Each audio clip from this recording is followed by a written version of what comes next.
The best thing about Microsoft Teams is that it reduces my stress, it increases my focus, and increases my confidence as a manager and a small business owner. Microsoft Teams drives organized, focused collaboration in your company in a way that's just not possible with legacy Outlook email messaging, Windows Server file shares, and a traditional phone system. Microsoft Teams is 3 years old now, and at Zrillion, we have fully adopted Teams for 2 of those years, and we are all in. We do all of our internal messaging in Teams instead of Outlook, which has reduced my email by 90%. All of our shared files are in Teams, and I don't have a file server or a Dropbox account. All of our internal company meetings are done in Teams video meetings with the video turned on. It's a very important point. I'm going to come back to that many times in this video. All of our sales meetings and proposal presentations with prospects and clients and onboarding meetings are done in Teams video meetings. Our company phone system is in Microsoft Teams, and our call flows work the same no matter where we connect in from, and nobody has to give out their personal cell phone number for work because they can simply connect into the company phone system on their smartphone through the Teams mobile app. With Microsoft Teams, we don't need a separate subscription of Slack, Zoom, Trello, Dropbox, or a third-party phone system. Microsoft Teams has worked so well that we opted not to renew the lease in our physical office space last year because nobody in our team of 16 was using it. It was simply becoming an inefficient waste of money, and working inside Teams was so much more productive. So at Zrillion, we work in a Microsoft Teams virtual office environment, which itself is powered by Microsoft 365. And I'm about to get into that real deep right now. So what if Microsoft Teams had a way to reduce your Outlook email by 90%? Well, that's exactly what Teams conversation channels do, and it is the #1 most powerful feature of working inside Microsoft Teams. The first time I understood what a Teams conversation channel was, I was like, whoa, I need this now for our company. Teams gets rid of all those back and forth group email chat conversations that could go on for 5, 10, 15, 20 emails long, and they're just redundant copies of the same continuous conversation thread that fill up your mailbox. Every time someone hits reply all and adds to the conversation thread, a new longer version of that email file is created with all of the contents of the previous email, including signature files, attachments, send receipt information, and then that new email then gets sent out to everyone's private mailbox as a new version of the conversation thread. Now let's call your private mailbox what it really is. It's just a glorified sync and store file folder, not much different than a personal OneDrive or Dropbox account, but it is a file folder that holds files of a special file type with a .eml extension or email. And it has a delivery mechanism allowing anybody in the world to dump email files into it, which creates work for you to continually unclutter it. And those mailboxes are private, so a new person joining your group won't have access to any of those previous conversations unless you dig into your mailbox and forward those emails to them, which creates more redundant emails. And those group email conversations aren't organized or centralized. As they get delivered to your private mailbox, they are simply mixed up in the order they came in with all the other email chat conversations and spam you have in your private mailbox. One group email conversation, 20 emails long, that includes 5 people, creates 100 email message files. In Microsoft Teams, instead of 100 copies of a conversation thread, there's just one. And this single conversation thread is organized inside a centralized folder called a conversation channel.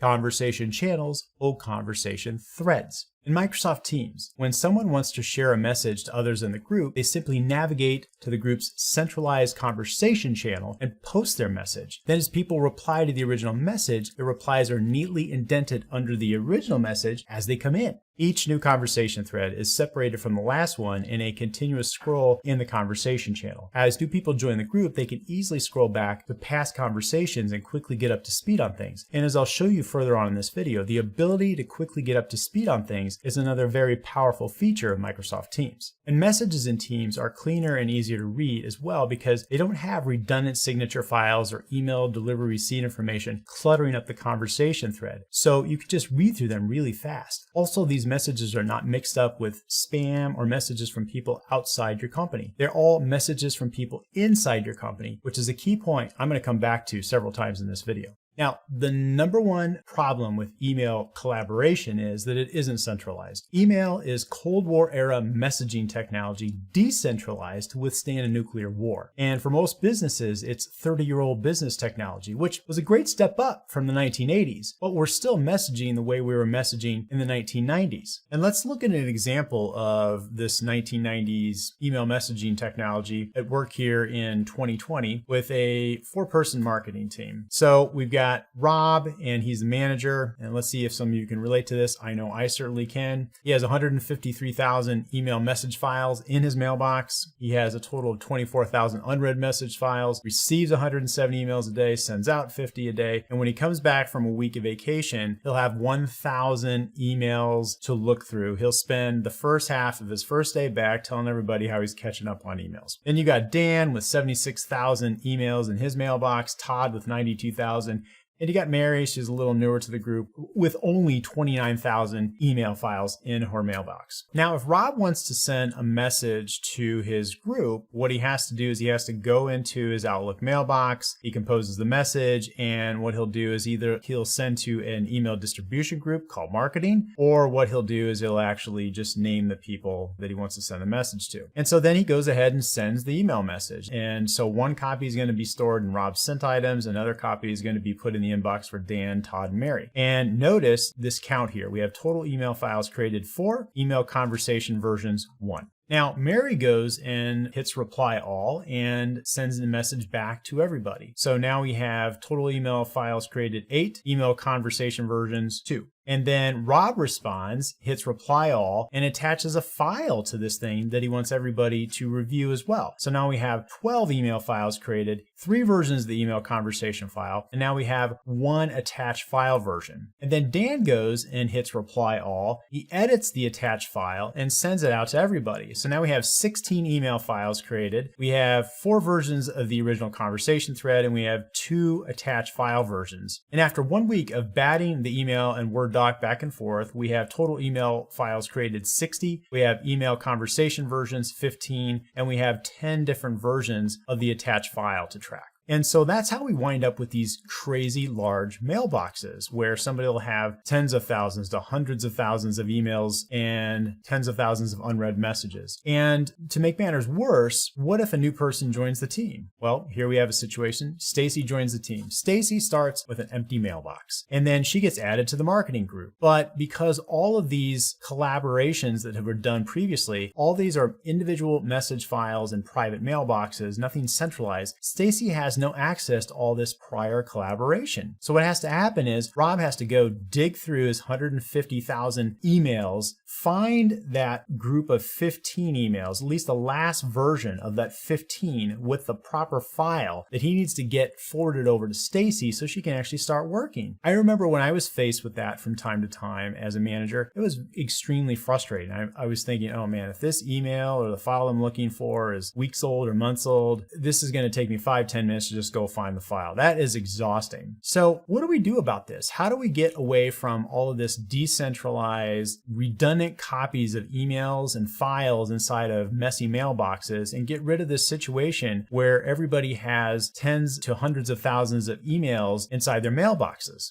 And how about we do something for Rob as the manager? What if we took Rob where he was receiving 170 emails a day, he now receives 20. He was sending out 50 a day, now he sends out 10. He has 1,000 emails to come back to from a week of vacation, now he has 40. This isn't a fantasy. This is what I lived when I made the shift from messaging inside of Outlook into messaging inside of Teams. And this is how we go about it. The first thing we're going to do is we're going to take the concept of the decentralized private mailboxes for collaboration, and we're going to get rid of it. And then what we're going to do is we're going to move to the idea of a centralized mailbox. Now, I'm not talking about like shared mailboxes, which have been around forever. That doesn't work well for collaboration. But if we took the concept of a centralized mailbox, something we all had access to, we'll start there. And then what we're going to do is we're going to take that big mess of 60 email files and 4 private mailboxes, 15 versions of the conversation thread. There's just going to be one live current version of the conversation thread. So as somebody adds to the conversation thread, the old version gets hidden and people only see the live current version of it. Just like what happens when you work with files inside of SharePoint or OneDrive. When you go in and make a change to the file and it's in SharePoint or Teams or OneDrive, you hit save, it hides the old version of the document. So you don't have to see it. You can roll back to it if you want to. Outlook email it doesn't work like that. We see every single version of the file as it accumulates in our mailbox. So we're going to take all of that and we're just going to go down to one live version. So as people add to the conversation, the old version gets hidden and we're just looking at one live version of the conversation thread. And so what happens is we have something that starts to look like this. We have a centralized mailbox. Here's the marketing mailbox. And each conversation thread is just one file. So if somebody clicks on it, they're going to see the most up-to-date version of conversation thread A, conversation thread B, conversation thread C. And then if we start to shift this into the world of Teams, from Outlook into Teams, we have something that looks like this. The centralized mailbox becomes a conversation channel in the marketing team. So here's all the marketing groups: sales, the general Zerillion one, marketing, clients, recruiting, so on and so forth. And inside the marketing team, there is a general conversation channel. All teams have a general channel to start out with. And so our centralized marketing mailbox now becomes a centralized conversation channel in Teams. And all those conversation threads then become conversation channel threads in Teams. Here's one thread, here's one thread, here's one thread, here's one thread. Some of these have replies and I could expand them out if I wanted to. So now the workflow works a little like this. If Rob wants to send a message to the team, Rob is going to navigate to a centralized conversation channel in Microsoft Teams. So he's going to go to the marketing group, go in the general channel, and he's going to go ahead and he's going to post. So let's zoom in on that posting real quick. So if we go into the post, Rob posted the message and then Mary responded and then Rob responded. Now keep track of something down here. Total emails created in this situation, 0. Email versions, 0. And then Todd responds. No emails are created. No new email versions created. And then Rob responds and then Mary responds. Everybody's collaborating. We have the original post and then all the responses as they come in, they're posted in order, neatly indented from the original posting. And again, total emails created, 0. Email versions, 0. And also it's worth noting how clean this is. There's no signature file over and over and over and over. No delivery receipt information over and over and over. You can run through this in a few seconds. So we get a situation where we have this big mess with 60 email files, 15 versions, and attached files of 10 done to something that's so much more elegant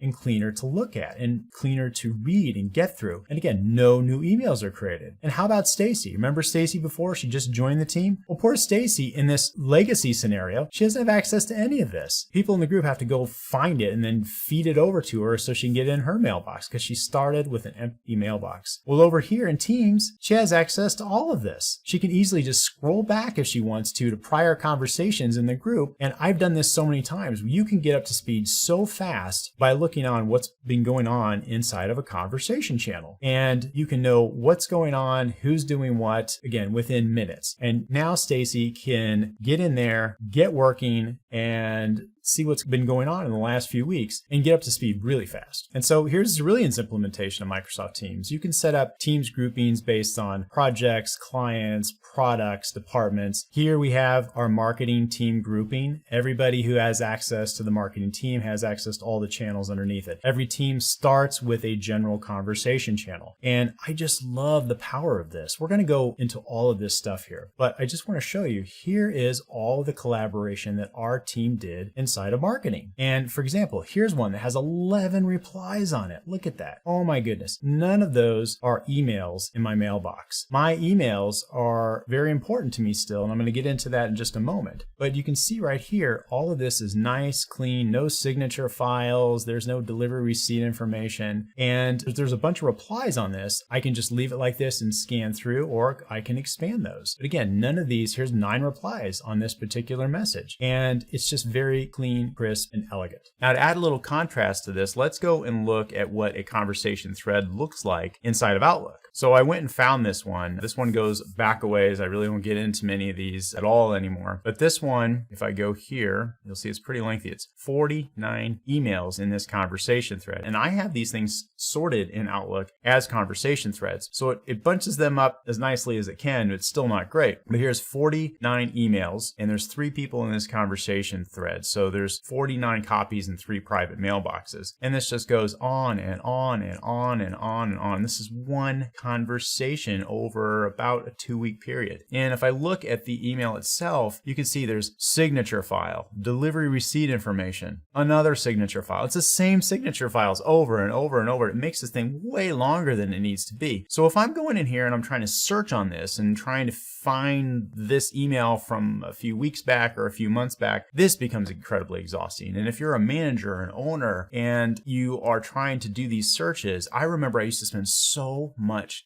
time in Outlook doing searches. I don't spend hardly any time doing searches in Teams. And I'm going to go into that aspect a little bit later. But you can see here, if I go back over to Teams, again, so much simpler. And things are collapsed. And if I want to expand on them, I can expand on them. If I want to just review really quick, which I'm going to talk about that later, I can certainly do that as well. But this is so much more of a cleaner experience, and you can run through things so much quicker than you can do it with conversations in Outlook. So these Teams groupings and the channels that are inside of them were defined by IT management and the company. And what if you just wanted to make a group that you defined yourself, just you and a couple other people? You made an ad hoc conversation channel, or it's just you and another person. Could you have a conversation channel like that? Absolutely. And that's what this section is for here. So for example, here's Will and I. Here's a continuous conversation thread. It's just one continuous conversation thread. Instead of Will and I sending individual emails back and forth and creating redundant copies of those emails in private mailboxes, we have this centralized conversation thread here between the two of us. And I can just scroll back and see all the conversations. And this again reduces all the emails in my mailbox. I have one continuous conversation thread, and any files we've shared back and forth with each other are right here. And if those files were in emails, I'd have to go do a search for Will, search for the particular files that I'm looking for, and they're right here. It's so handy. So right out of the gate, just by moving your internal group messages from older Outlook email messaging to modern Teams conversation channel messaging, you have massively reduced email in your inbox, and you can read through group conversation messages quicker, which means less distractions, less stress, more focus, more confidence for you and your group. And that's exactly what Teams did for me and my company. But let's go back to Outlook for just a moment. Now that we have all of our company internal messaging as organized, single copy conversation threads in Teams, conversation channels, and out of disorganized, redundant email chats and private mailboxes, Outlook is now sacred ground for messaging with my clients and suppliers. If you spam me, I simply block. I don't unsubscribe. I just block. My Outlook mailbox is a very, very quiet place, and primarily where I message with clients. And doing this means I mostly trust that if I get a new email, it's pretty relevant to me. It also clears the clutter for my clients and suppliers to message with me and those emails to stand out. Everything else is blocked. And I rarely get into email chats that go beyond 2 or 3 replies. So when it comes to overall messaging, while I spend 90% of my time in Teams, Outlook email is still important to me because it's where I message with clients and suppliers, or prospective clients and suppliers and prospective employees. But now the emails that do come in are far fewer, and my mailbox is much cleaner, and Microsoft Teams is the technology that did that for me and my company. Now, as people are posting and replying to messages in Teams conversation channels, what if Teams was smart enough to only alert you to new messages that are a very good use of your time to read and respond to? Well, that's exactly what Teams activity alerts do. There's no such thing as reply all in Teams. Every time you post a message or reply to a message in Teams, you must actively think to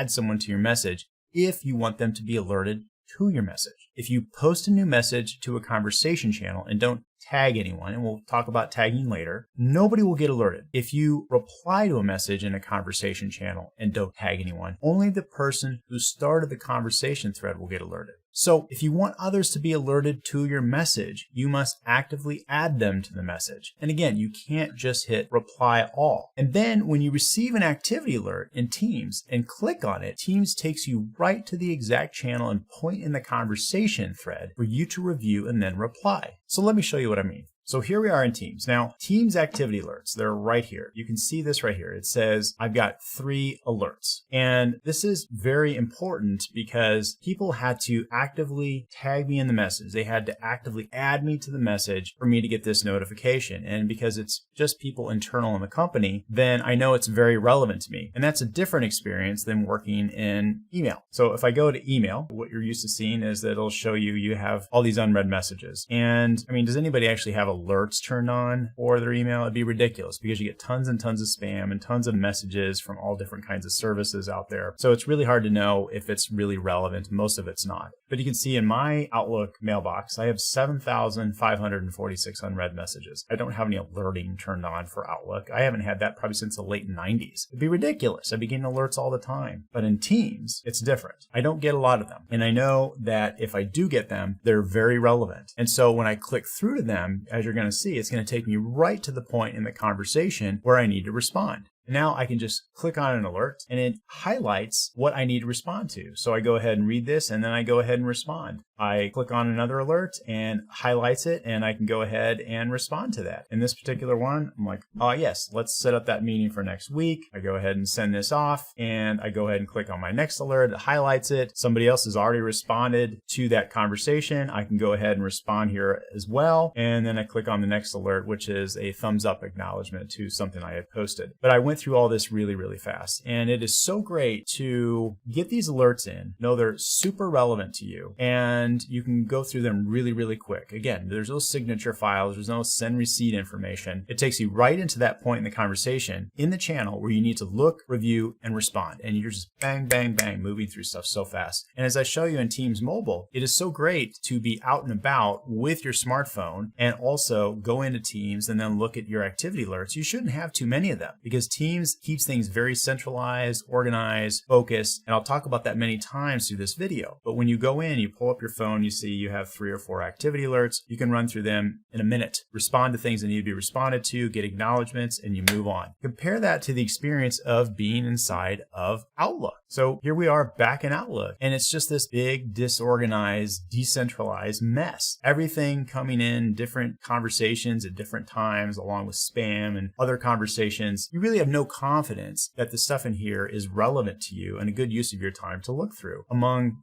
thousands and tens of thousands of email messages. But again, back in Teams, here we are. Nice, clean, consistent, and I go right to where I need to in these conversations and can respond really quickly. Very simple, very elegant, very clean, and keeps the stress and anxiety of the workday away so you can just focus on what you need to get done. So I just went over how you go in, you see activity alerts in Teams, and when you click on them, it takes you right to the point in the conversation channel, in the conversation thread, where you can quickly review the message and respond to it. Boom, boom, boom, boom, boom. Really nice and quick. But how about if you're posting messages and you want to alert people? Well, how does that work? It's important to understand in Teams that if I just go ahead and do something like this, I just literally just type out a message and click send in the channel, nobody's going to be alerted to that. It doesn't work that way. Nobody's going to be alerted. I actually have to actively tag people in the message. Now, before we get into tagging, let's go into Outlook real quick. So if I'm putting that same email together in the world of Outlook email, I have the options of going in using a distribution list, which is just a list of names, or I can individually tag people in the message. Great, those are my options. And then I click send, and then that email message files is dropped into their individual mailboxes. Now in Teams, again, as I mentioned earlier, if I just type in a message in a channel, nobody's going to be alerted to that. So what I actually have to do is I have to @mention. So if I want to do something similar to like a distribution list, I would do @marketing. And there it is. So I do that, and everybody that is a member of the marketing team group in Microsoft Teams is going to get an alert notification just like this up here. Also, we could @mention them individually.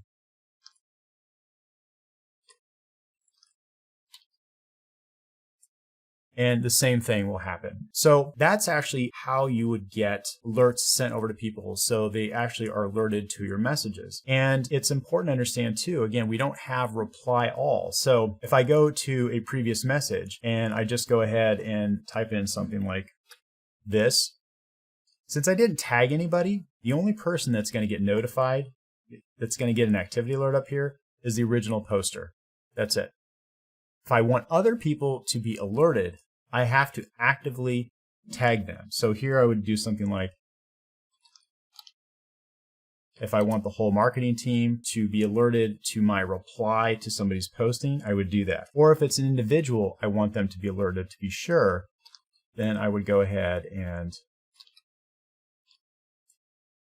@mention their name and tag them in the posting to make sure they're alerted. And I do that all the time. If I really, really want to make sure that somebody's going to get alerted to the message wherever I posted it, I will @mention them in the posting, wherever it is. I don't want to take chances that they might miss it. And so that's the correlation between the world of Outlook email, which you had email distribution lists, or you're individually adding people to the email and then sending it off to private mailboxes, compared to going into a centralized conversation channel and @mentioning groups or @mentioning individuals so that they get activity alerts and they're alerted to your messages. And so it's important to understand when we're working in teams and we're tagging people, we actually have to think about who we're adding. We can't just hit reply all. People are not allowed to just reply all, reply all, reply all. And when people do that blindly inside of Outlook, where you have like 8, 9, 10 people in that group email conversation, and yet another person's hitting reply all, it's just adding more versions of the email message files, cluttering up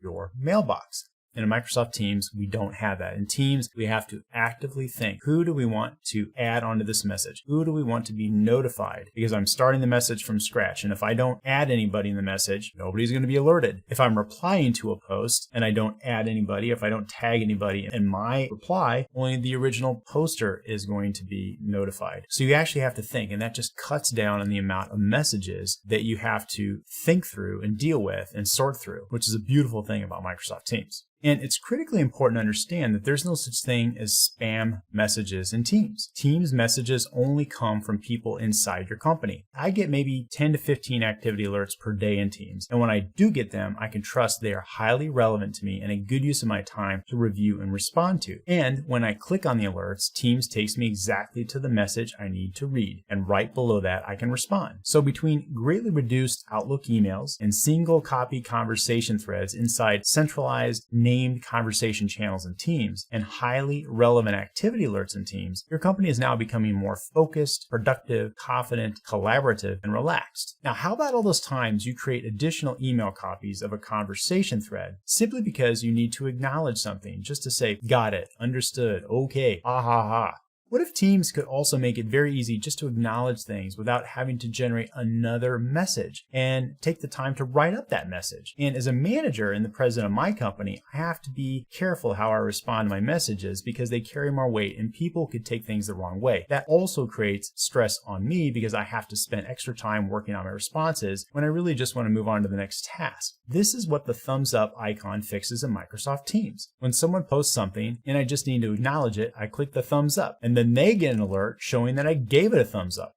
Problem solved. I don't have to stress over the wording of my response. The other person knows I got the message and we're on the same page and we move on. This is a huge time saver. And it doesn't always have to be a thumbs up. If I love your message, you're going to get a heart from me. If I laughed, you're going to get the laughing face. If it made me sad, you'll get the sad face. The bottom line is those little emojis efficiently convey meaningful understanding and reduce message clutter. So here's an example right here. I went ahead and posted something and right here, people gave it thumbs up. And when they did that, it shows up in my activity feed.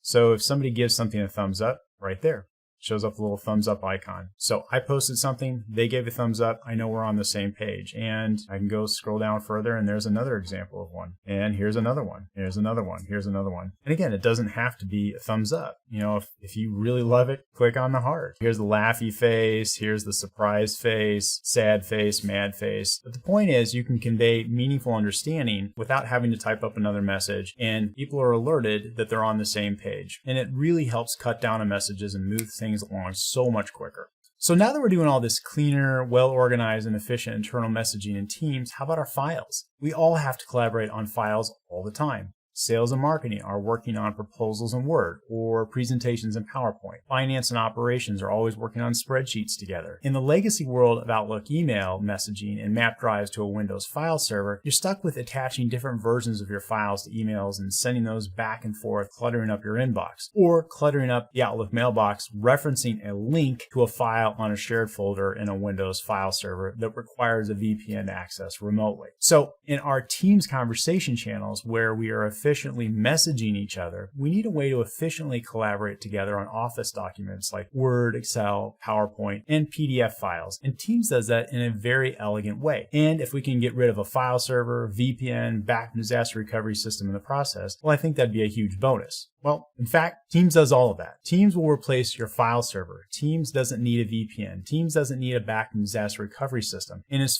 far more secure than your Windows file server since it integrates with Azure Active Directory for authentication. And your files in Teams are encrypted in the cloud and in transit to and from the cloud. And if we configure an Intune device configuration profile for your computers, which you should, we can encrypt all the hard drives in your company so that your files are protected in the event the computer is lost or stolen. And with your files in Teams, you get all of the document management capabilities of SharePoint, like versioning, which allows users to easily roll back to previous versions of their files on their own without calling IT, like first and second stage recycle bins to recover files that got accidentally or intentionally deleted, and retention policies, which allow you to keep files for a set period of time, even if they're deleted or purged, and then clear out all those old files that are just noise in the system. With your files in Teams, you'll also get visibility and logging on who is doing what when with your files in a way that you never would with a Windows file server. And most importantly, for those users that don't want to work with files in Teams and want to work with their files inside Windows File Explorer, you can give those users that same map drive look and feel inside Windows File Explorer by setting up sync folders to Teams files using OneDrive. They'll then be able to drag and drop files just like they're used to their heart's content. Now, I have a very extensive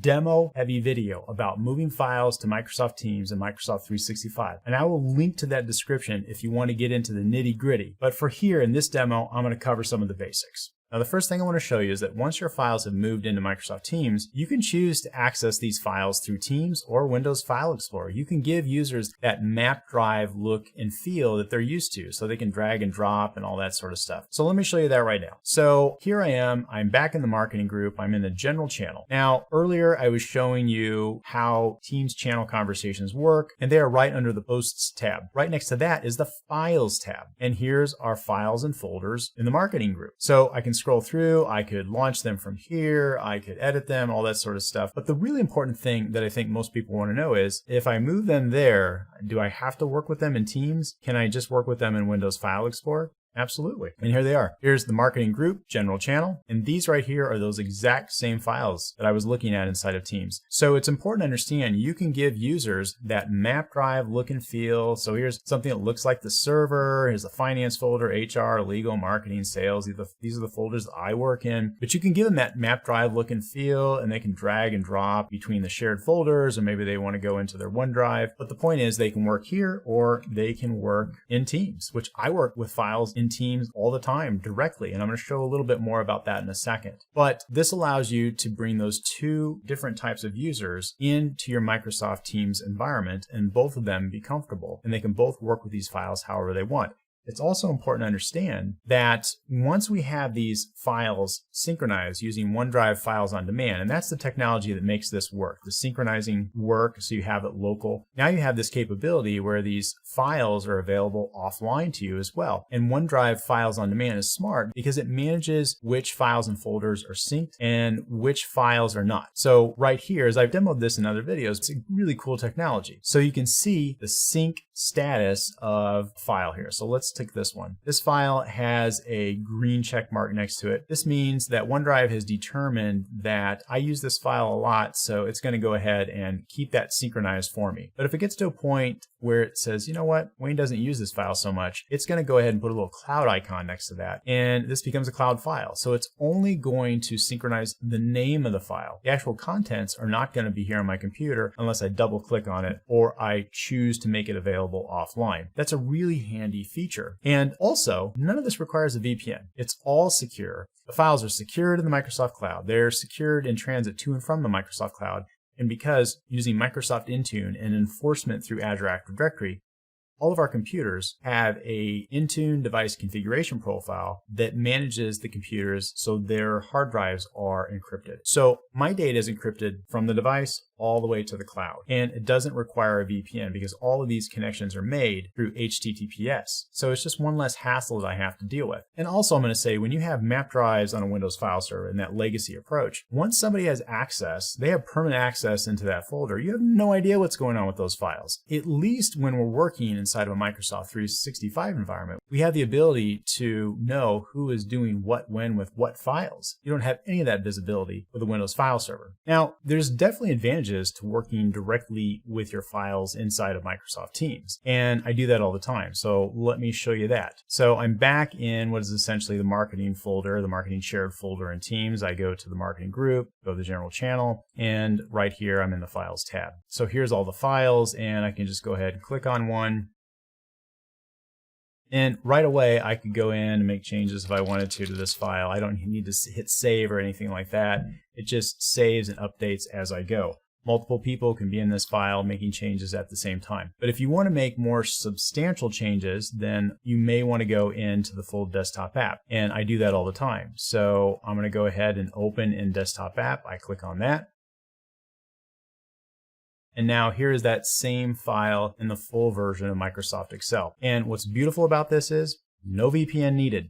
No file server needed. I'm in Excel. I didn't have to download the file. I'm making changes as I go. The autosave feature is on, so as I make changes, it's just going to go ahead and keep track of those changes for me and save it for me. And when I'm done with it, I just go ahead and close it out. Pretty sweet. And on top of that, we have all the versioning capabilities that we get inside of SharePoint. So the document management technology that is inside of Microsoft Teams is SharePoint. So with that, we have versioning. So in the world of working with files inside of Microsoft 365, which again is SharePoint technology, there's only one current version. All the previous versions of a file are hidden from our view unless we want to roll back and recover them. So it's very easy to do. Again, when our files are in Teams, SharePoint, OneDrive, and here I'm demoing Teams, I just go to File, and I go down to Info, and I go down to Version History. And here's all the previous versions of this file. I could roll back to any one of these, and your users can do that on their own. There's no backup and disaster recovery system to deal with. You don't have to make a call to IT or submit a support ticket. And the user can just go and do this on their own, and they can just continue on with their day. It's really, really nice. I could go open up the version. I could either restore to a previous version. And it is really nice to be able to just do that on your own without having to bring in IT into this. So in addition to these versioning capabilities where users can go inside the app and just recover files that they need to, previous versions of it, we also get first and second stage recycle bins and a preservation hold library, which we use in conjunction with retention policies. We get that because that's part of SharePoint and because the document management technology in Teams is SharePoint. So anyway, I'm going to go ahead and I'm back in the files folder inside of marketing. And what I'm going to do is I'm going to go ahead and take this file right here, and I'm going to go ahead and delete it. Now, in order to access the recycle bins, I go over here and I go into Open in SharePoint, and right here is the recycle bin. And there's the file that I just deleted. So there it sits until somebody goes and deletes it from here. So let's say in this first stage recycle bin that users have access to, I go ahead and I delete that. And what we're really trying to prevent is somebody from really truly blowing away this file or intentionally blowing away this file. So again, in the first stage recycle bin, I go ahead and hit delete. And now that user can't see it anymore, and they're thinking, I got rid of that file. Well, hold on. What about this down here? Can't find what you're looking for. Check the second stage recycle bin. Only admins have access to this. So I go ahead and click on this.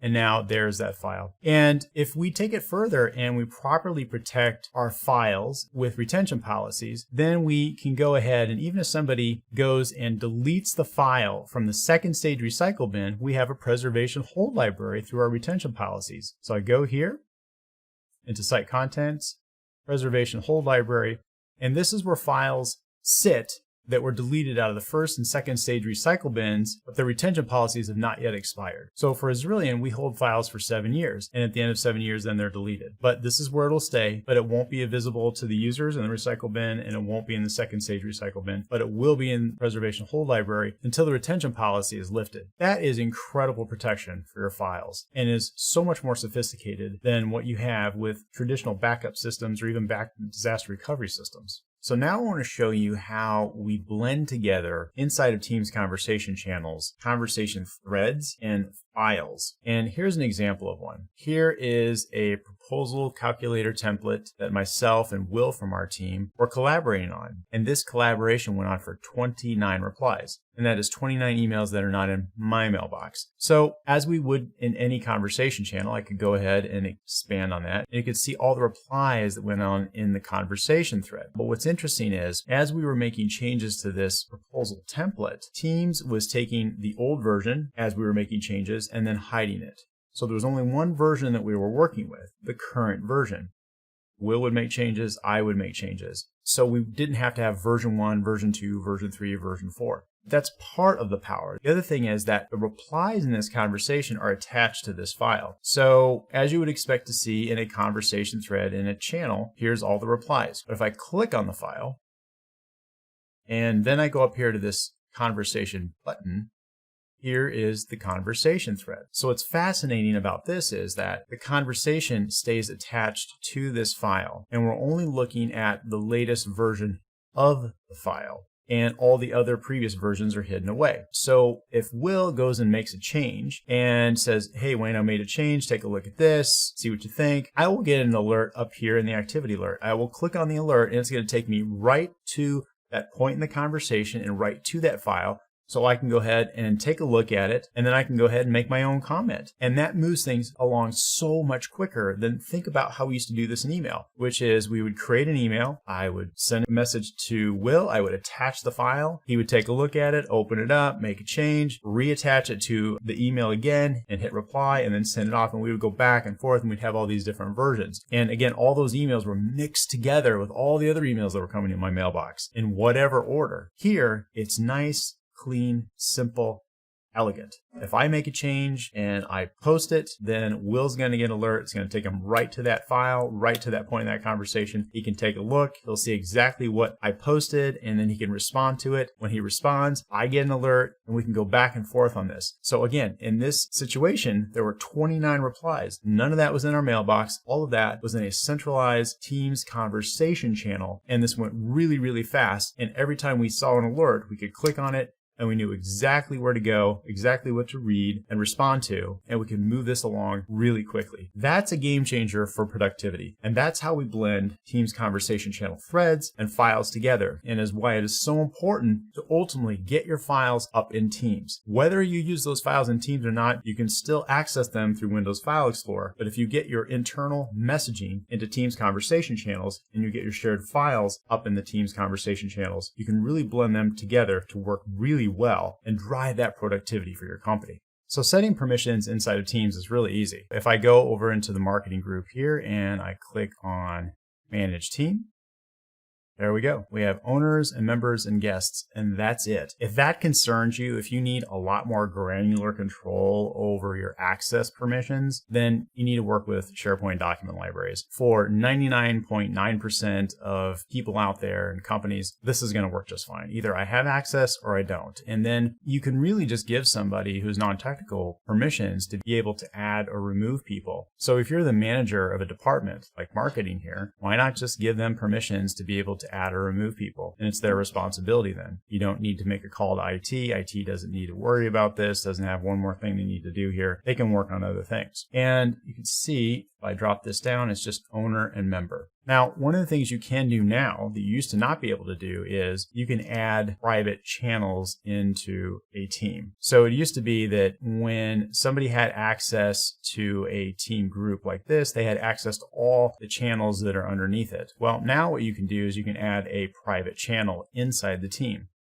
If I go here and I go to add channel and drop this down for privacy, I can choose private. And then it says private, accessible only to a specific group of people within the team. So it's important to know too that when you do this, it will show up as a padlock next to the channel, and people that don't have permissions to it won't even see it. So they won't be thinking, well, why have I been left out there? I would try to be very sparing about using this because there's so many problems with having nested permissions and disinherited permissions from parent folders and things like that. And that starts to create its own set of security issues. So if you need it, it's there for you, but I would try to avoid that if you can. And again, if you need really complex permissions, which hopefully you don't, then you need to look at SharePoint document libraries. Now, one of the really nice things and reassuring things about working in teams is if somebody is not a member of a team, they can't be added into the conversation accidentally. It doesn't work that way in email. We've all done that, where we start typing out a message and we accidentally add the wrong person to the email. And let's say it's a sensitive email and then they get it, or they get a whole long conversation thread that really they weren't meant to see. So it's always a little unnerving when you're working with a sensitive email and you're about to hit send and you want to make sure you got all the right people on there and you don't have the wrong person on there. So here we are back in the marketing group, and I'm going to pick somebody who doesn't have permissions inside of marketing. I'm just going to pick an engineer. They wouldn't have access to this and they wouldn't need it. So if I start typing John,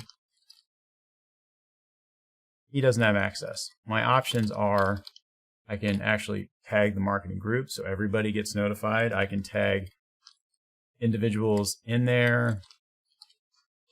But if I start and accidentally add in John, he can't be added to the conversation. He doesn't have permissions. And of course, it doesn't work that way in email. If I am putting an email together, and let's just pretend this was a sensitive email, I can put in Olga, I can put in Will, and then I go and put in John. He would get that email.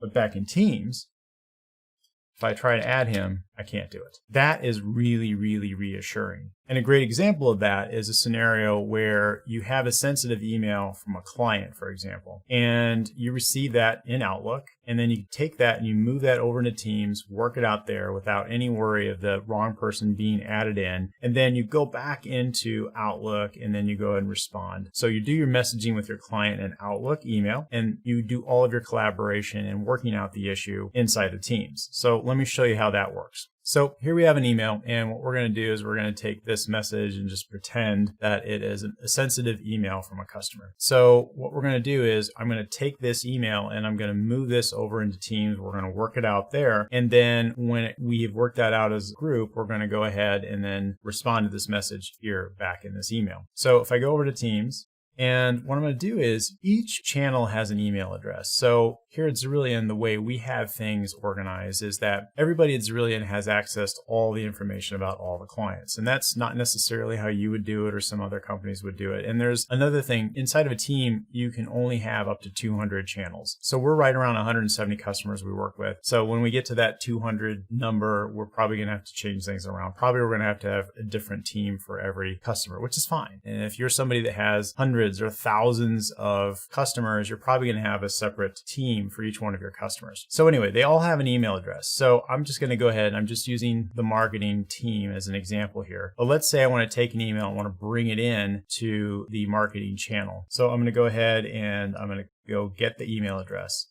here. And I'm going to copy it. And I'm going to go back to that email and I'm going to go and forward it,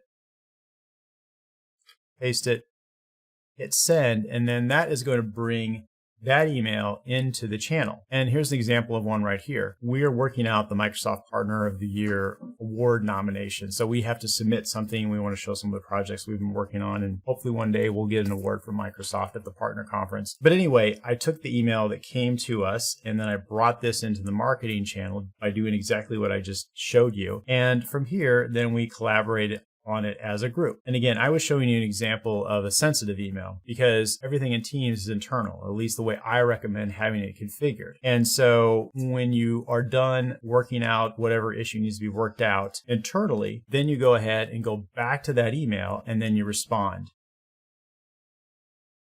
And we go to the email, hit reply, go ahead and respond there. But the beauty of this is everything was worked out in Teams securely. And I knew that the client couldn't be accidentally brought into that email, or other people that shouldn't be in there couldn't be brought into that as well. And that's a really nice way to work between messaging with people outside of your company and then messaging with people inside your company, where you can collaborate and work on things securely and having the confidence to know that everything stays inside of Teams. So how do you back up all those files and message conversations in Teams? Well, it's simple. You enable retention policies. I have a very detailed video about backups in Microsoft 365, which are not legacy backups in the traditional sense, but they are modern retention policies. You tell Microsoft how long you want to keep a copy of a file if it's deleted. That's the retention period. And then you tell Microsoft 365 what do you want to do with the file when the retention period is over. You want to delete the file because it's now just old noise in the system, or simply lift the retention policy, which means if the file gets deleted, it gets deleted permanently. My recommendation is 7 years and then permanent deletion for everything except contracts. You need to strike a balance between making sure you are meeting any regulations in your industry and also eliminating old irrelevant files which are just noise in your system and make searches exhausting, and legal risk, which is created if your company is required by a court to perform an e-discovery, which likely will be time consuming and costly. Retention policies are a vastly superior way to protect your files, emails, and messages in Teams, meet regulation requirements, and reduce legal risk, and clear out old files out of your system. Everybody complains about how messy their file server is,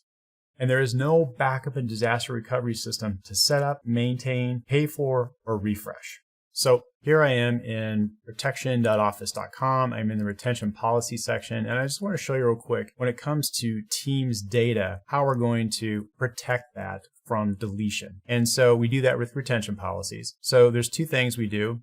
Right down here is team chats and channel messages and 7-year retention. That's the name of my policy. And you can see right here, this applies to Teams channel messages and Teams chats. And the retention period settings are keep content and delete if it's older than 7 years. Really simple. And then for the files, I go to a different policy. I go right here. And this is a 7-year document retention for SharePoint sites, OneDrive, and Office 365 groups, which includes Teams data. And we're talking about the files here. And the retention period, we have it set for keep content and delete if it's older than 7 years. So again, walking through what I showed you earlier with the files, if a file is deleted, it goes in the first stage recycle bin. If it's deleted from the first stage recycle bin, then it goes into the second stage admin only access recycle bin, and it'll stay there. Now, the default is 90 days. So if you don't have a retention policy on any of this stuff, it'll sit there in the recycle bin for either first stage or second stage. Doesn't matter. Total of 90 days, and then it'll be permanently removed from the system. You should understand that. Now, if you have a retention policy, then you can have those files protected and made recoverable for whatever retention policy you have set up.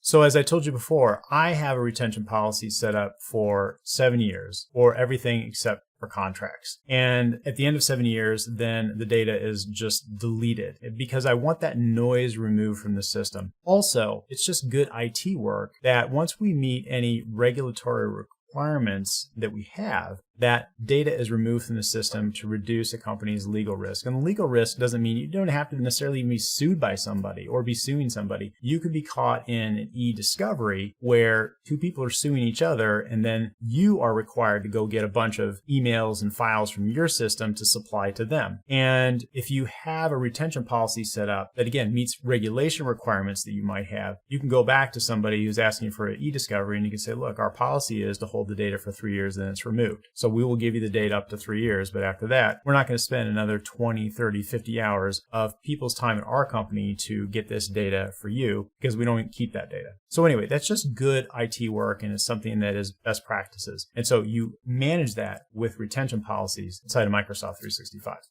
Your messages and files in Teams are far more secure than what you have right now. Most people watching this have identities protected by a Windows Server domain controller with usernames that are easy to guess, passwords that never change, and there's no multi-factor authentication. And remote access is provided with a VPN. Data is not encrypted on the user's computers to protect the company from devices being lost or stolen. And the data is also not encrypted on the servers as they are in the Microsoft Cloud. And this is 1990s level security. Teams does not require a VPN and is far more secure than what you're using right now. With Teams, we have the power of Azure Active Directory, which means we can easily set up multi-factor authentication in geographic blocks. So when one of your users gives up their passwords to a phishing email scam, and some always will, and Azure Active Directory sees that user now trying to log in from Russia when they normally log in from Wisconsin, Azure Active Directory will challenge the login, and since the hacker doesn't have the user's cell phone, the login fails, and your company is protected protected from being a victim of blackmail, extortion, or a phony money transfer. With Azure Active Directory, we also simply say, let's block all countries that we never expect our users to log in from. For 99% of our clients, their users will only ever be logging in regularly from the United States. So why not block everything else and then make exceptions when someone is traveling outside the US? We can do that with Azure Active Directory Premium Plan 1. With Azure Active Directory Premium Plan 2, we get Azure Active Directory Identity Protection, which uses machine learning to learn what normal sign-in patterns are for your company. And when a sign-in is just looking way out of the ordinary for your company, it can score that sign-in as high risk, send out an alert to the admins, and block the account. Also, with Azure Active Directory Protection, Azure Active Directory scans the web looking for your users with logins and passwords available on the internet. And if it finds them, we can force a password reset, keeping your company from being a victim. And it's also important to understand identity is the new firewall. Hackers want access to files and mailboxes, and the gatekeeper for that is Azure Active Directory, not through that firewall appliance sitting on your local area network. So you'd be smart to put less money towards your physical firewall and more money towards Azure Active Directory security. And once users are signed in, you can protect the company further from insider threats with Cloud App Security. Cloud App Security uses machine learning to know what are normal patterns of behavior for things like copying files, deleting files, or sharing files. Wouldn't you like to know if someone copied or shared the entire sales folder outside of the company? With Cloud App Security, we can log, notify, or block, then ask questions later before intellectual property is stolen. Using Microsoft Intune and Azure Active Directory together, we can set up a device configuration profile digitally enabling BitLocker device encryption, which protects your data in the event the computer is ever lost or stolen. And with an Intune compliance policy, we can check if the computers that the users are connecting in with meet a minimum security standard like having an encrypted hard drive, having a lockout screen, having antivirus, having an updated OS, and that the compliance policy can be enforced at sign-in by Azure Active Directory. We can add machine learning threat detection for our computers as well with Microsoft Defender Advanced Threat Protection, which learns what is a normal pattern of behavior for apps on company computers. So if an app is doing weird things like burying itself in the operating system or inside Outlook and moving from computer to computer in your company, yet not registering as a virus, Microsoft Defender ATP can raise the alarm or block that computer from connecting further based on the rules we set up, keeping your data safe and the rest of the computers safe and stable. Also, with Office 365 Advanced Threat Protection, all files saved in Teams are scanned for malware before being stored. All these machine learning advanced threat protection systems are part of Microsoft's most secure subscription, Microsoft 365 E5. Or you can purchase that Microsoft 365 E5 security as an add-on to other subscriptions with the Microsoft 365 Security and Identity Bundle, which I highly recommend. Once you have these advanced security systems in place and your data up in Microsoft 365, your data is entirely encrypted in the cloud, to and from the cloud, on the computers and mobile devices. Your data stays safe, your computer system stays stable, your users stay productive inside Microsoft Teams. Now, what if we could reduce the number of meetings you have, the length of the meetings, the small talk starting and ending the meetings, the unproductive 15 minutes before and after the meeting, time hooking up a laptop to a display on the wall, time at the beginning of the meeting, figuring out who's doing what when from the last meeting? What if your group could hold virtual meetings as effectively as you do when you're in a traditional conference room? And what if a virtual meeting was even more effective than a traditional conference room meeting? Well, Teams does that in a big way using Teams meetings with video. And with Teams video meetings, you don't have to have a subscription to Zoom. And you get all of the security benefits of Azure Active Directory. Now, first of all, don't worry. If you like old school dial in through a phone line to the public telephone network audio conferencing and have no interest in dealing with your computer's microphone or speakers and feel uncomfortable showing your face through your laptop's video camera, we've got you covered with Microsoft Teams audio only conferencing where you connect in through the public telephone network. And it's really easy to do. Here I am in Outlook, and what I'm going to do is go ahead and click New Teams Meeting.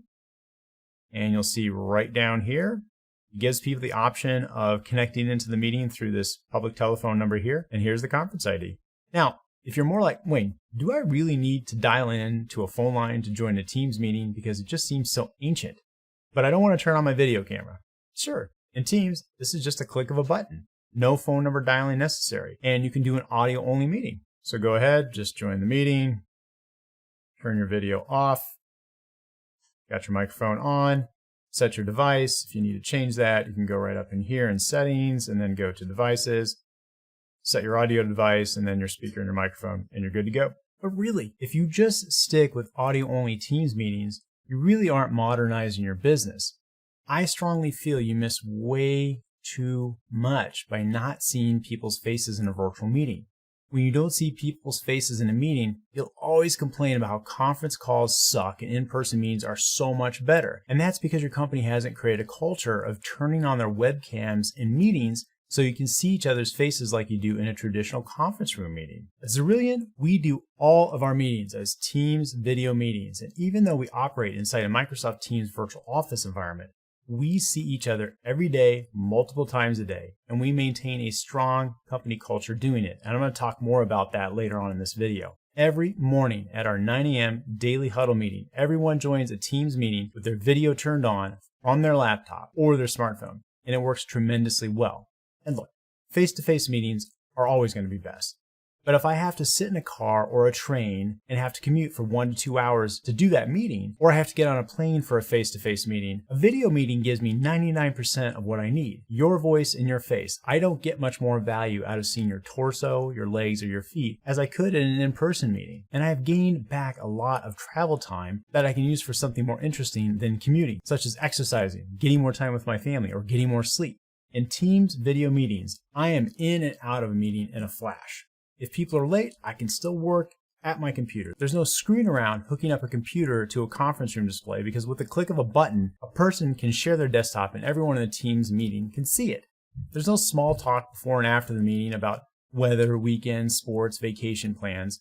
When the meeting's over, I close out my meeting and I'm on my computer. I'm right back to where I was before I joined the meeting. That's brilliant. All of our sales meetings with new leads are done through Teams video meetings. All of our proposal presentations are done through Teams video meetings, where we turn on our video camera so they can see us, and we share our desktop and present the proposal to the prospective client. And when a client signs a contract with us and we start the process of onboarding them, all of our internal coordination meetings are done as Teams video meetings. And as I said before, if you don't turn your video camera on in a meeting, you will for sure complain about how conference calls are no good and you need to meet in person more.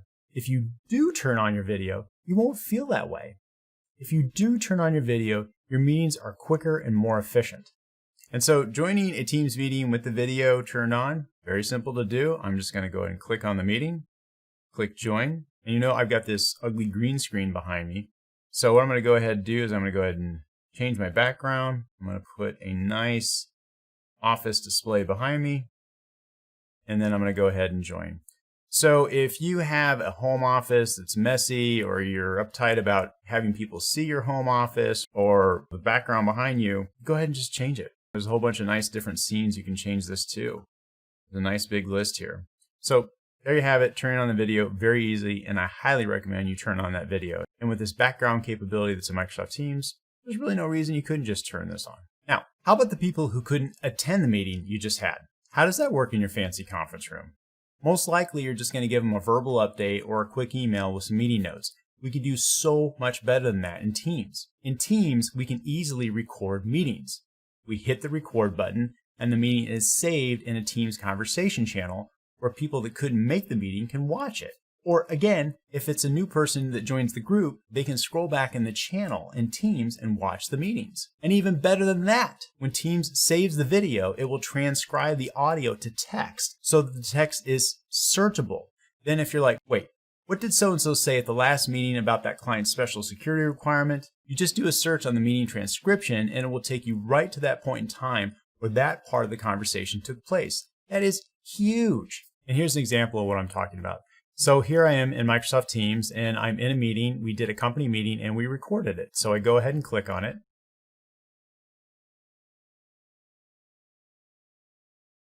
Now I'm in the meeting and I recall we talked about multi-factor authentication somewhere in the meeting. Where was that though and who said it? I don't remember, but there's some technical detail that I want to capture and I want to listen to it again. Okay, great. So I'm going to go ahead and I'm going to click on search. And I'm going to type in multi-factor authentication.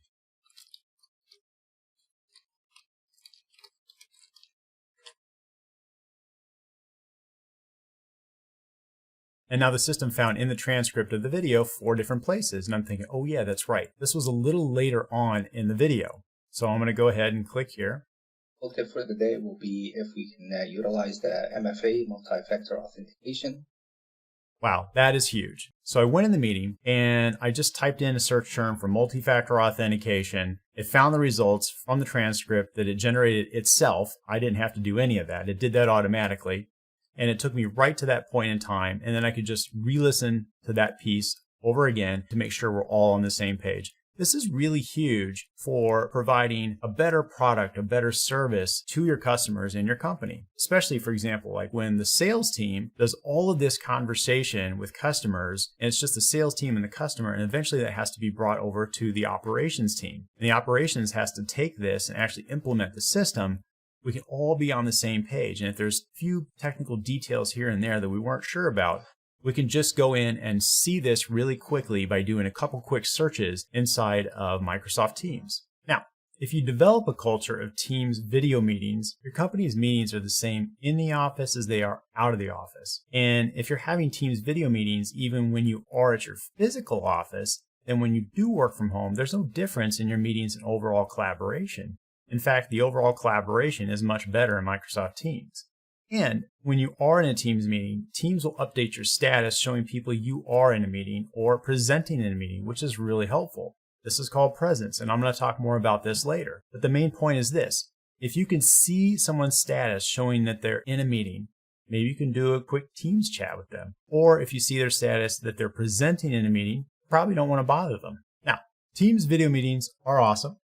But one thing that always drives me nuts in any meeting is if we have to spend 5 to 10 minutes looking back at notes or emails, figuring out who was doing what from the last meeting. It's such a waste of time. Well, what if Teams had a way to cut that wasted time out so that when you started a meeting, you got right into the open items and you could visually see the status of everything?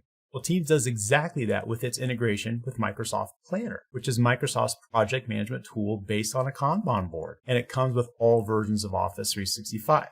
Now, Planner is Microsoft's competitor to Trello. So if you have Microsoft 365, you have Planner, and you don't need to pay for a Trello subscription. Planner takes 2 minutes to learn, and everything is very visual. You put tasks on a card, then you put the card in a bucket. One bucket could be called open items, and another could be called completed pending final review, which is how I use Planner to run my meetings. So when a task is generated during the meeting, such as you do this or that, then we create a card in Planner with the task's name, who is assigned to it, a start date, and a completion date. They can even add individual checkboxes inside the card that are like subtasks. That card then sits in the open items bucket, and then the owner of that card updates the card as the task progresses. So instead of emailing people on status or posting messages in the Teams channel on status, they put updates of the task's status on the card itself, which makes it very easy to know where things stand with that task. And then when they have completed the task, they move the card into the completed pending final review bucket. And at that next meeting, cards in that bucket are reviewed so that the group can confirm together as a team that the task is indeed completed and that there isn't any further work that needs to be done on that task. And then it's just formally closed and then it's hidden from view. Because my experience is that if the task is just closed out without a group review, then it is hidden and we just start asking questions later like, what happened to that task we talked about a while ago?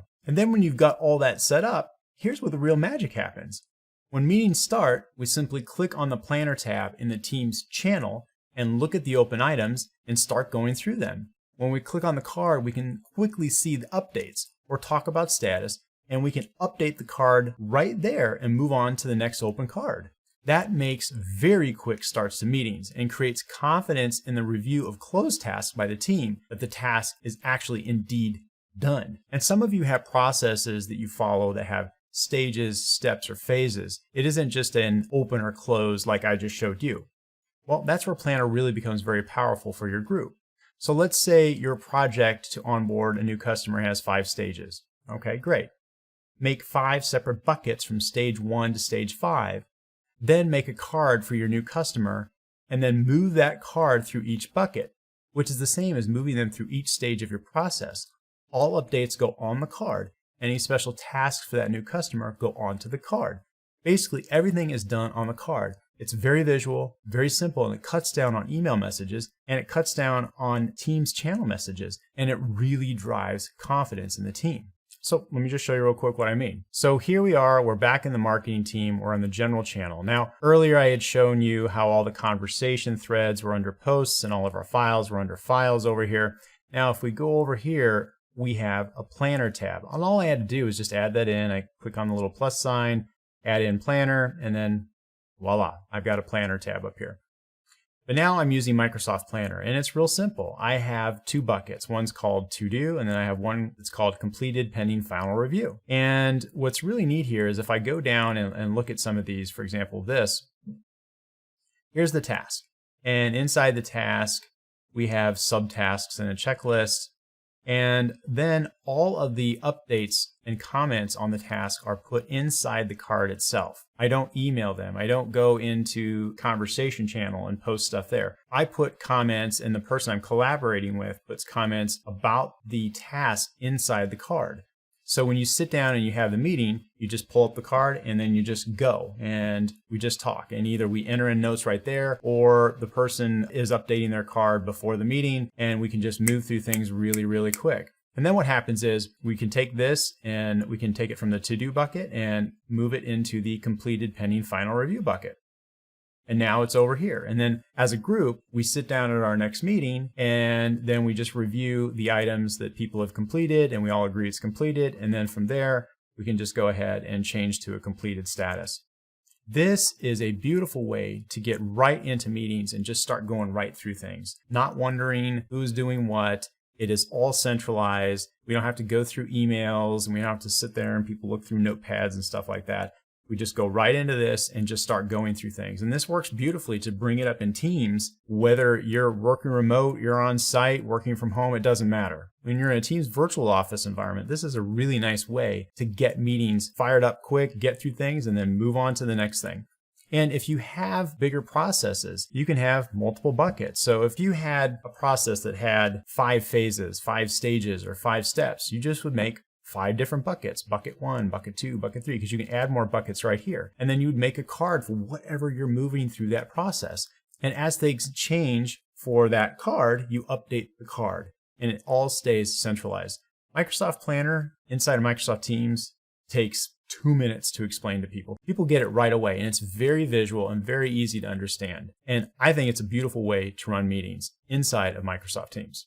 So in the old days, where everybody was working under one roof, often if we had something to talk to somebody about, we get up from our desk and walk over to their desk to see if they're available. Well, things aren't like that anymore. Companies are dispersed, and increasingly so. So what would be the digital equivalent of walking over to somebody's desk to see if they're available, no matter where in the world they are?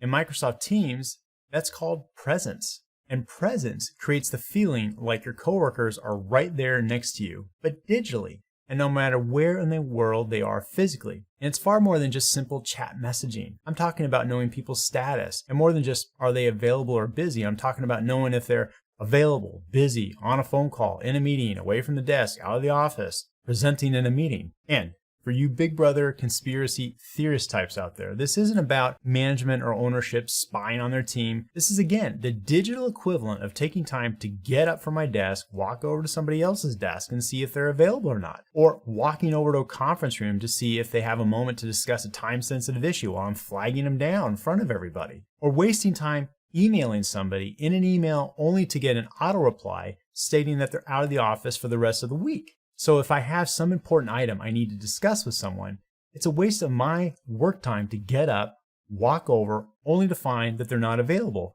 or to pick up the phone, ring, and leave a voicemail, followed by an email, only to find out that they're actually out of the office for the next week on vacation. So in Microsoft Teams, I can simply look at their status, see what their availability is, then determine what is the best way to reach them. Or maybe I determine now is not a good time to reach out to them at all. This makes Teams workflows and collaboration so much more efficient. It makes the team feel closer to each other, again, no matter where in the world they are.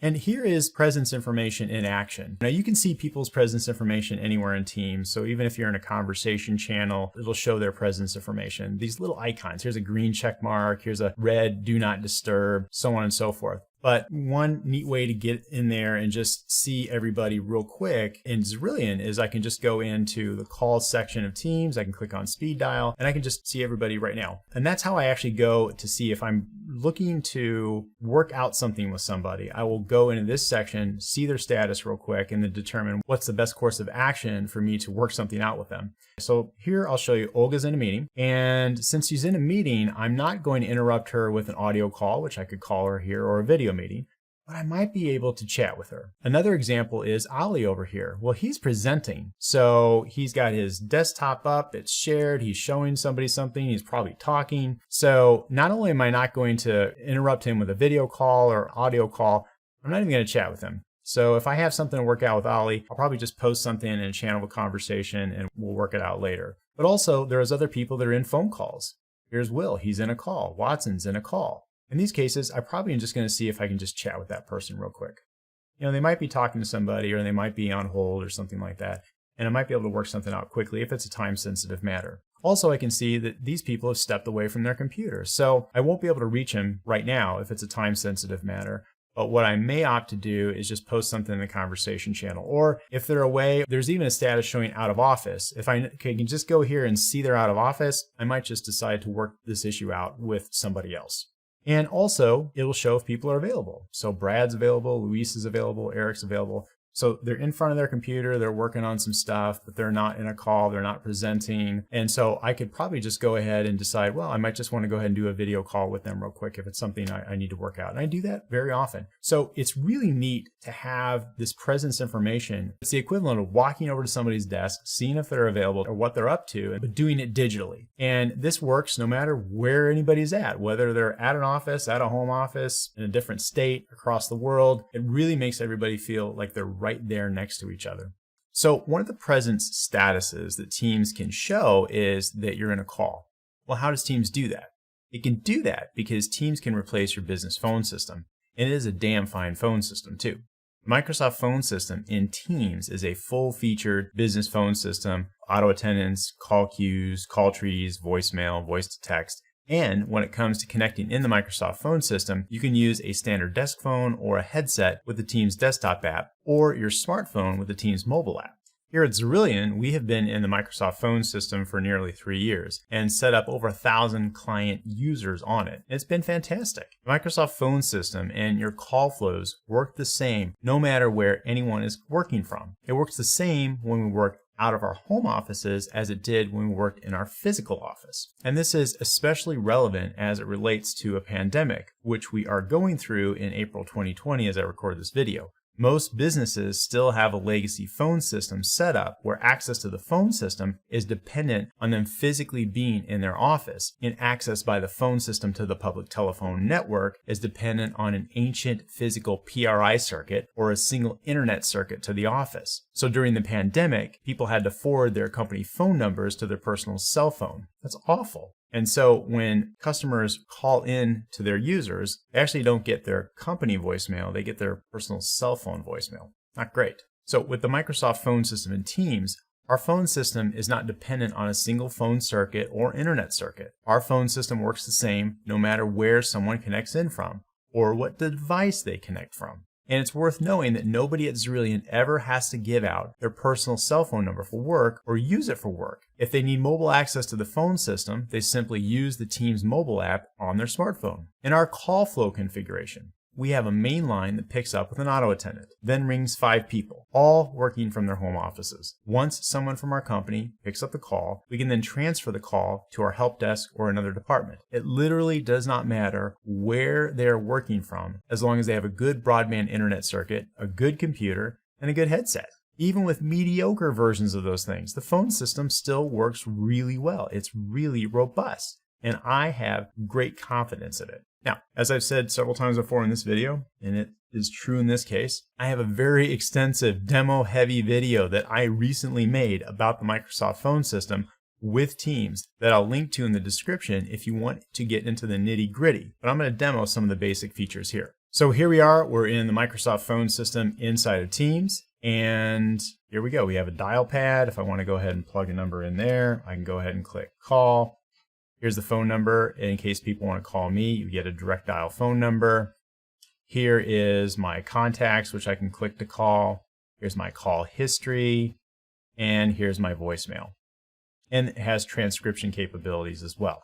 And here's my smartphone. It is a Galaxy Note 8. I'm going to go ahead and go into Teams. And here's my voicemail. Here's my call history.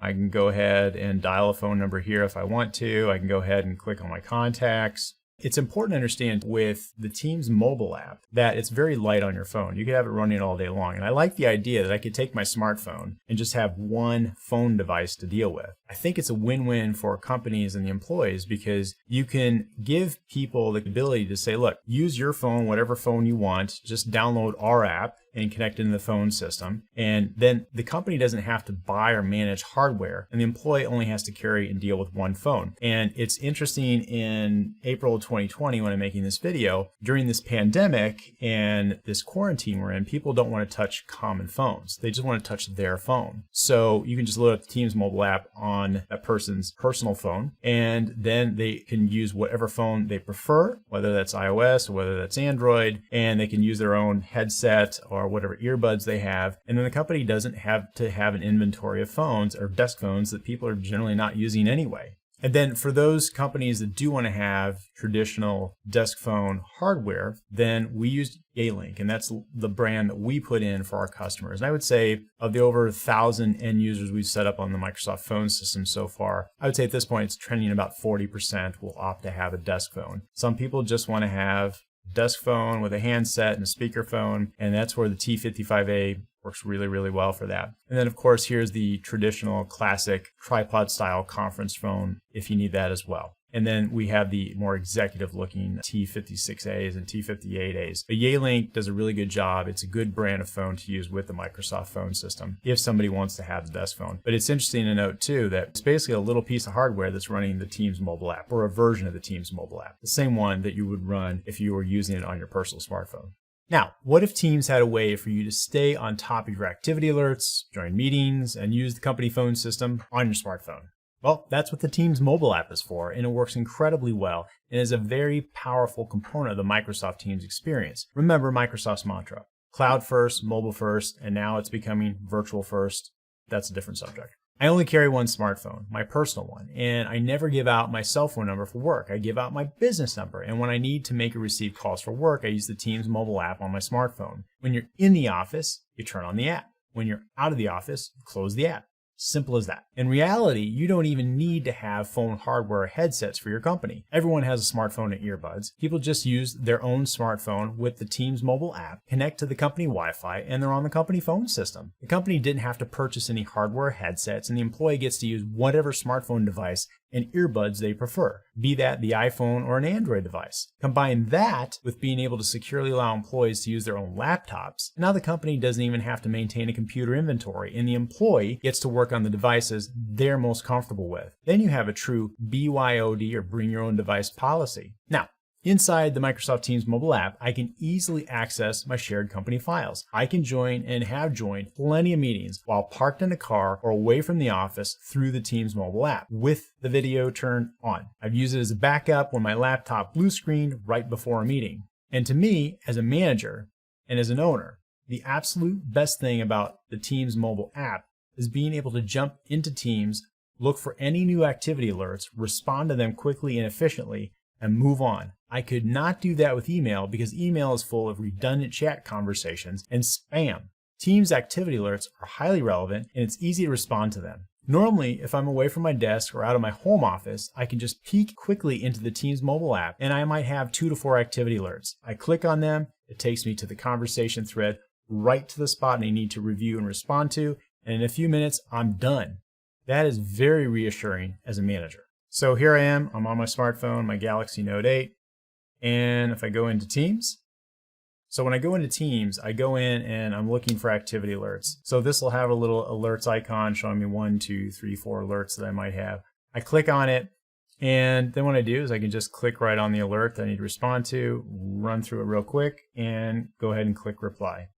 Put that in there, and same thing, I just go right into the next alert, click on that, read through it real quick, and go ahead and do my reply. Or maybe I'll go and give it a thumbs up. I'll give it a heart icon, a laughing face, that sort of thing. And then I can also go into the team itself, click here, go into marketing. Here's all the conversation threads that we currently have, as I showed you before in the desktop app. And here's all the files. So if I back out of here, and also here's my calendar, run through that, join meetings if I need to. And then also, of course, as I showed earlier, here's the phone system. Check my voicemail, see the call history. So the Teams mobile app really is very nice to just take your company around with you wherever you're going. And it's nicer to be inside of Teams and looking at your activity alerts here rather than being inside of email. So let's look at that experience. I just showed you how going into these individual alerts is quick. You go in here, click on it, go and do your reply. Well, how does that look in Outlook Mobile? Well, Outlook Mobile takes us back to the bad old days. So here's Outlook Mobile for me, and anybody in the world can send me email files and dump them on my mailbox. So I have people external to the company, occasionally some internal emails that come in, also tons of spam email messages in here, and it's just not sorted as nice. And if I click on any one of these things, I'll have a conversation thread potentially to look through that is so much less efficient than being inside Microsoft Teams and going right to your activity alerts and being able to just quickly respond. So the Teams mobile app is a very important piece, and especially if you have frontline workers, you want to bring them into your company. They typically are working on kiosks, they don't have dedicated computers. Well, you could bring them into the company now, and you can do it because they all have got smartphones. They just download the app, doesn't cost them anything. The company's paying for the subscription, and now they can be integrated into the company. So ultimately, at the end of the day, when you're doing your adoption of Microsoft Teams, you definitely want to have the Teams mobile app as part of the experience that everybody understands how to work with the company, because you're going to collaborate so much more productively, so much more efficiently if you work in here instead of having your head buried in Outlook mobile email. Now, another thing that Teams channels will do that is so freaking great is that it will show you that there is new content that specifically you have not seen. So you weren't tagged, so there weren't any activity alerts for you to see or respond to. But Teams will indicate to you by making the channel name bold that there is new content that you haven't seen. Then when you click on the channel with the new content, it takes you exactly to the place you left off the last time you were in the channel. That is so awesome. I love this feature. If I'm in a meeting with a client and I want to get a handle on what's been going on with the client over the last few months, I can simply click on the client's channel and read through everything that I haven't seen. And it takes me right to the starting point from the last time I was in that channel. In a few minutes, I read up on everything and I'm up to speed on all the activity. I love that feature. And I've done this many times where, as a business owner, I just want to do a quick survey of the clients. Even though I wasn't tagged on anything, I could just start going through the client channels, looking for channels with bolded names, click on them, start where I left off, and get up to speed quick. I can run through our entire 160 plus clients this way in about 10 to 15 minutes, and I'm up to speed. That is priceless from a confidence standpoint. Okay, so here I'm in Microsoft Teams. Now I can go into the sales team and I can see there's new content. It's general and it's bolded, which means there's new content in that channel that I haven't seen. So I can go ahead and click on it and it takes me right to that point, last read right here, and now I'm up to speed. And I can also do that same thing if I click on our clients teams. There's new content in some of these client channels. And if I go ahead and I were to click on one of those, I could see there might be 2, 3, 4, 5 posts that I haven't seen, and it will put that little bar right up there showing me you are finally caught up. And that is really helpful to know if you're perusing through the teams that you're in and you weren't necessarily tagged on anything, so you didn't see an activity alert, but you can see there's new content in there. Click on it and it will eventually show you you've reached everything, you're completely up to date. I love that feature as a manager and an owner. Now, what if Teams could greatly reduce the amount of time you spend exhaustively searching for emails in your Outlook inbox or searching through files on your file server? What if it could almost completely get rid of that? Well, that's what Teams did for me. And in the rare situations I do need to do a search, it finds nice, clean, relevant results. So in the days before Teams, when the world was dumping emails in my mailbox full of redundant group chat conversations or spam, I was constantly inside Outlook doing searches for emails inside my mailbox. If a specific email message I was looking for got older than 2 weeks, it started to become hard to find, especially if the message was one of 20 emails in a conversation thread. And if I was looking for an email from somebody I exchange emails with frequently, it was terrible, as my search results might come back with thousands of messages. Also, sometimes I was looking for files attached to those emails, and that was also very frustrating, time-consuming, and exhausting. And when I had a file server, I dreaded searching for files older than a few months because I knew I'd get messy search results with multiple versions of the file I was looking for. And then I'd have to open up the various files to hopefully find the right one. Also, the search technology on a Windows file server is very limited compared to Teams because the Windows file server only returns results based on the name of the file and not based on the content inside the file,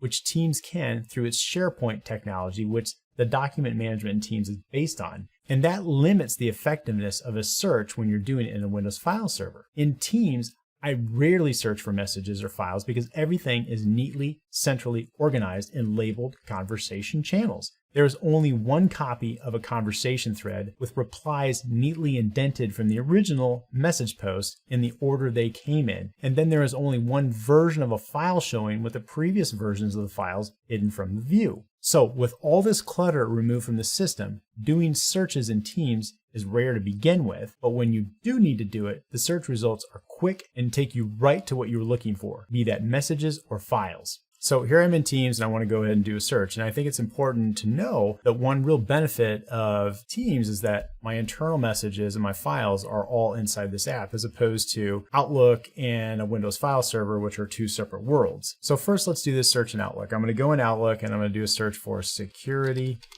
update. Now, it's just a big mess. I mean, there's all kinds of stuff in there. A few internal messages for tickets that are being created in our side of our system. There's external messages, spam messages, and it's redundant copies of the same message over and over in conversation threads. And I remember how exhausting it is to go in Outlook and have to do these searches, especially when the search became weeks or months old, and it's a search on emails where you're emailing back and forth with somebody a lot. It really becomes hard, and you have to become good at doing this. And I remember I was doing searches all the time. Okay, well, now let's go into Teams. Now, right up at the top here is a very prominent search bar. I'm going to go ahead and put in security updates.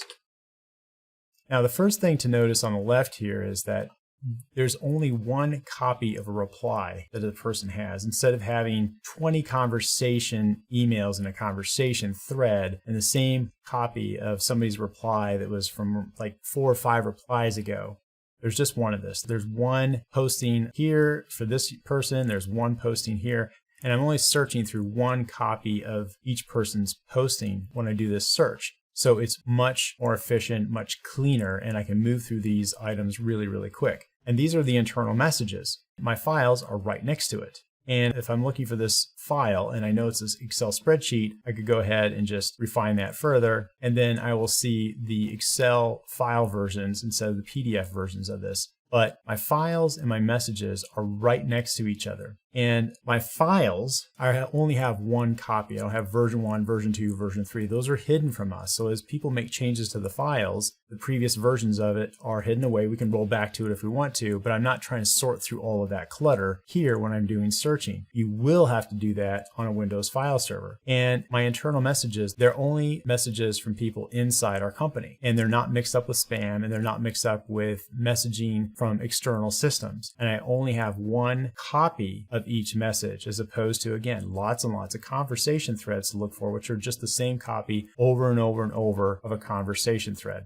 So you know what a pain it is to create company process and how-to documents, and how once they're actually made, they're rarely updated and nobody likes to read them anyway? How about making short how-to information videos in Teams instead? This is what we do at Cerulean internally, and for training we do for our clients, and it works really well. We don't make how-to or process Word documents anymore. We make how-to videos using Teams, and then we post them in the appropriate Teams channel. If we need to train a client on something, we make a video in Teams and post it in the client's Teams tenant, and then they can easily watch it over and over again and share it with others in the company. And video is much easier to make and easier to consume, and it's really easy to do in Teams. You fire up Teams, present your desktop, turn on your webcam, and hit record. You can then easily walk somebody through how to do something in your company in a short video. Just share your desktop and they can see you, see your desktop, and you can walk them through anything. And then they can watch it over and over or share it with others in the company. So now let's say you wanted to record a video and walk somebody through something. So what I'm going to do is I'm going to go into Teams. I'm going to go ahead and pick a channel.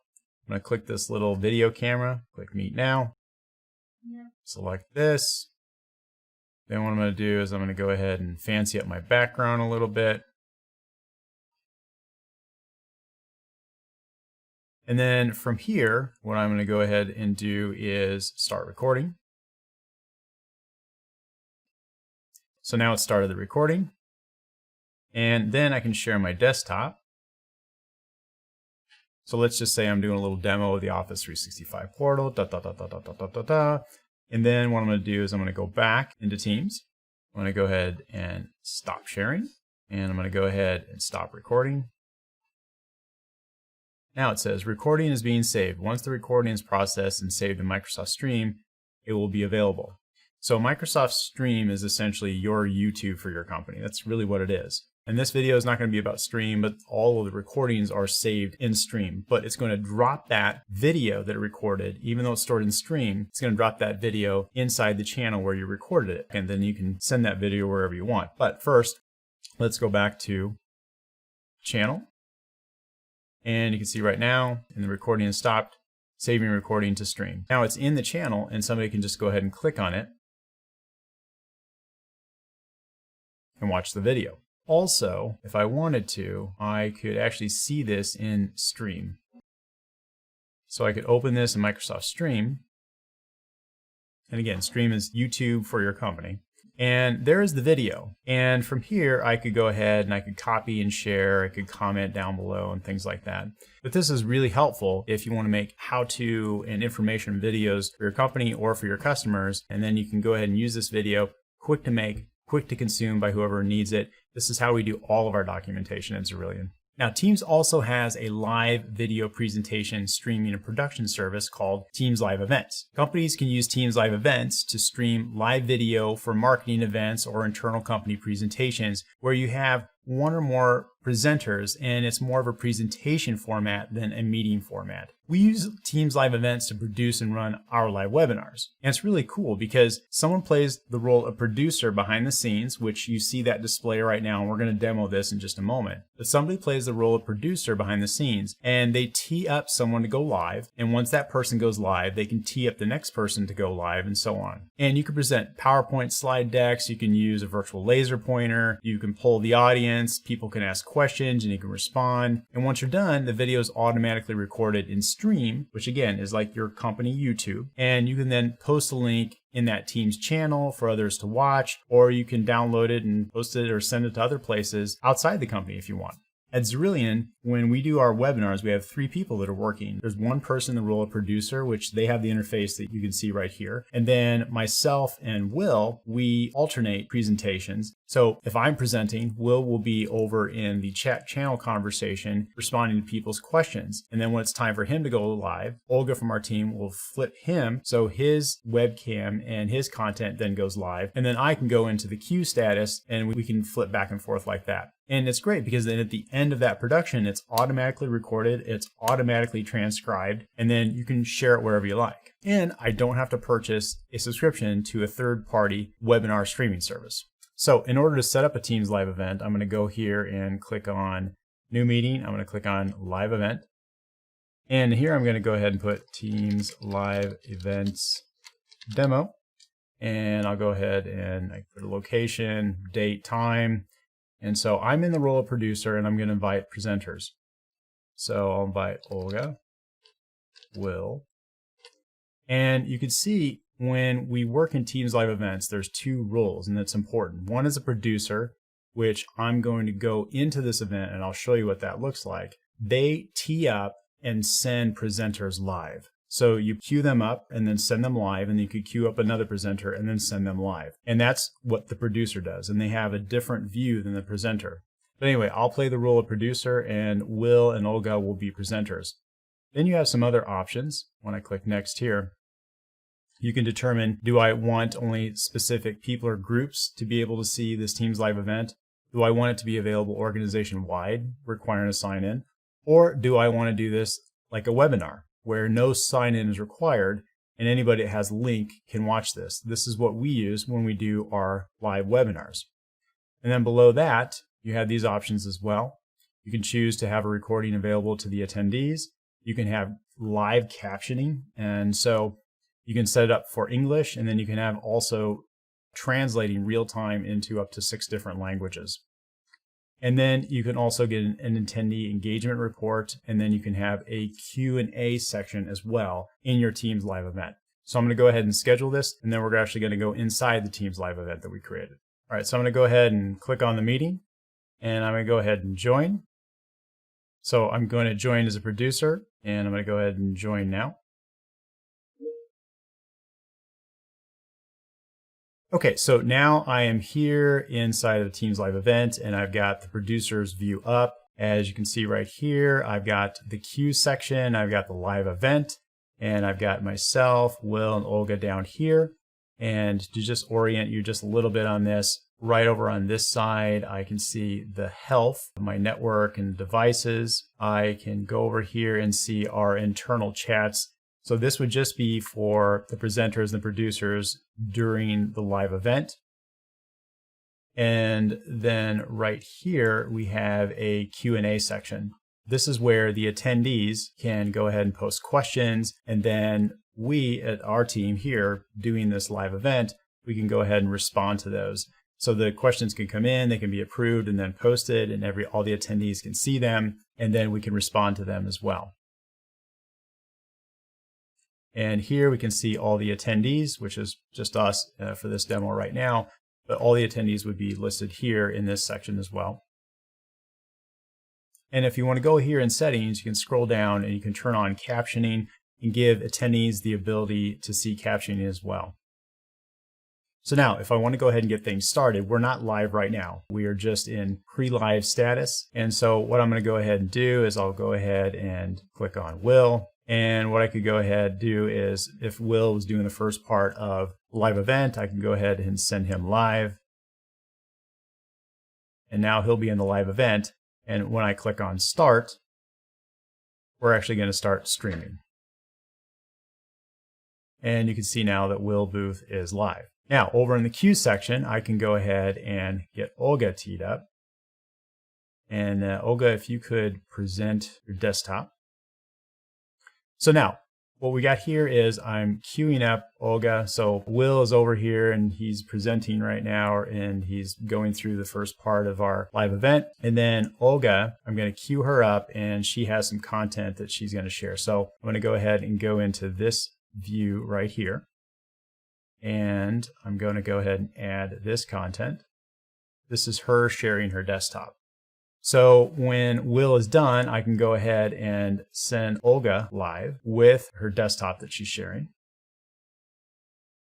And then she could go ahead and present. So let's say Olga is winding down, and Olga, you can go ahead and stop sharing your desktop. Will, you can share yours. Great. And I'm going to go ahead and put his content there and send him live.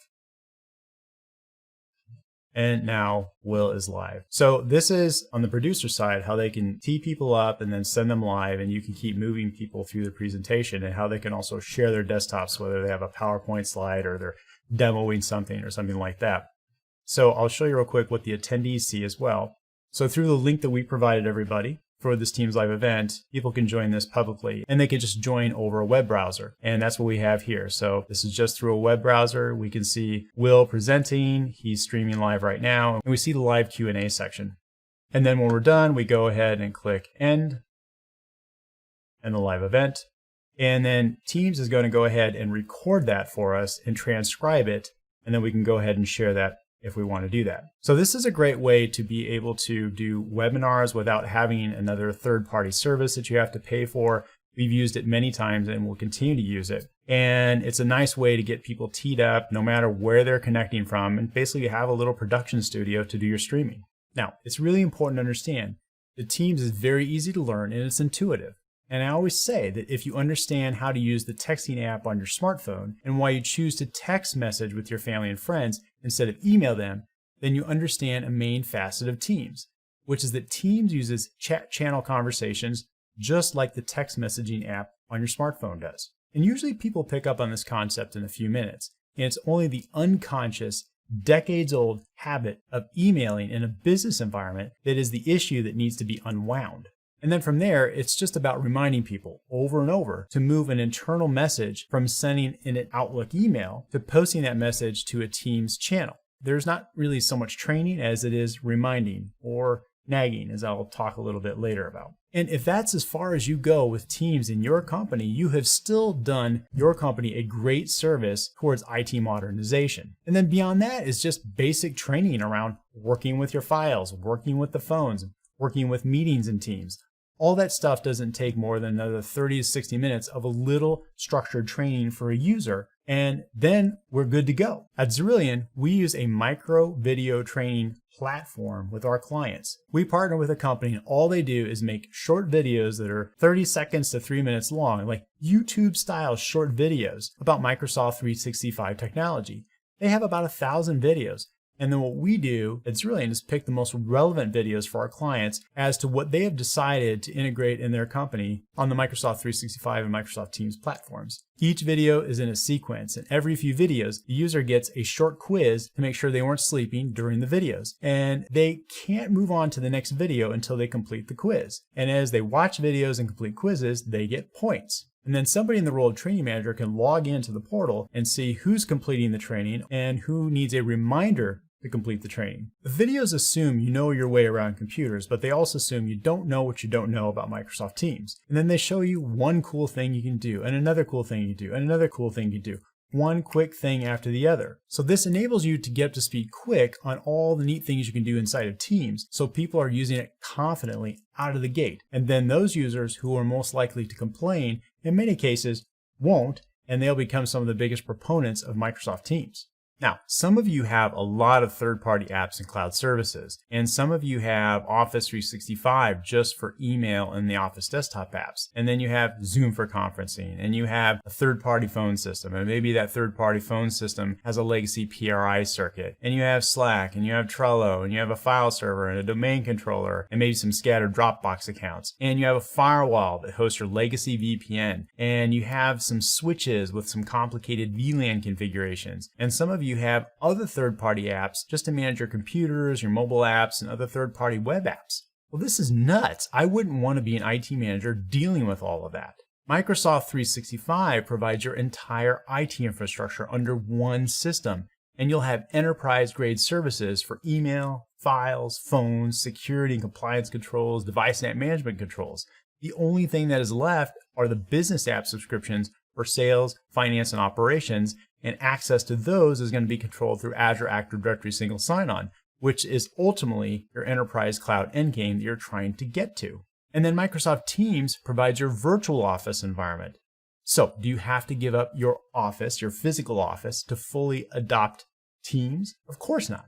But it will make your company's collaboration workflows so much more productive and efficient. And then the Teams virtual office becomes the backup to your physical office in the case of a pandemic or a disaster. And Microsoft 365 and Microsoft Teams are so much simpler to manage and are a lot more secure and cost effective than having a big mix of vendors and subscriptions. Again, one system, one bill, much cleaner and simpler.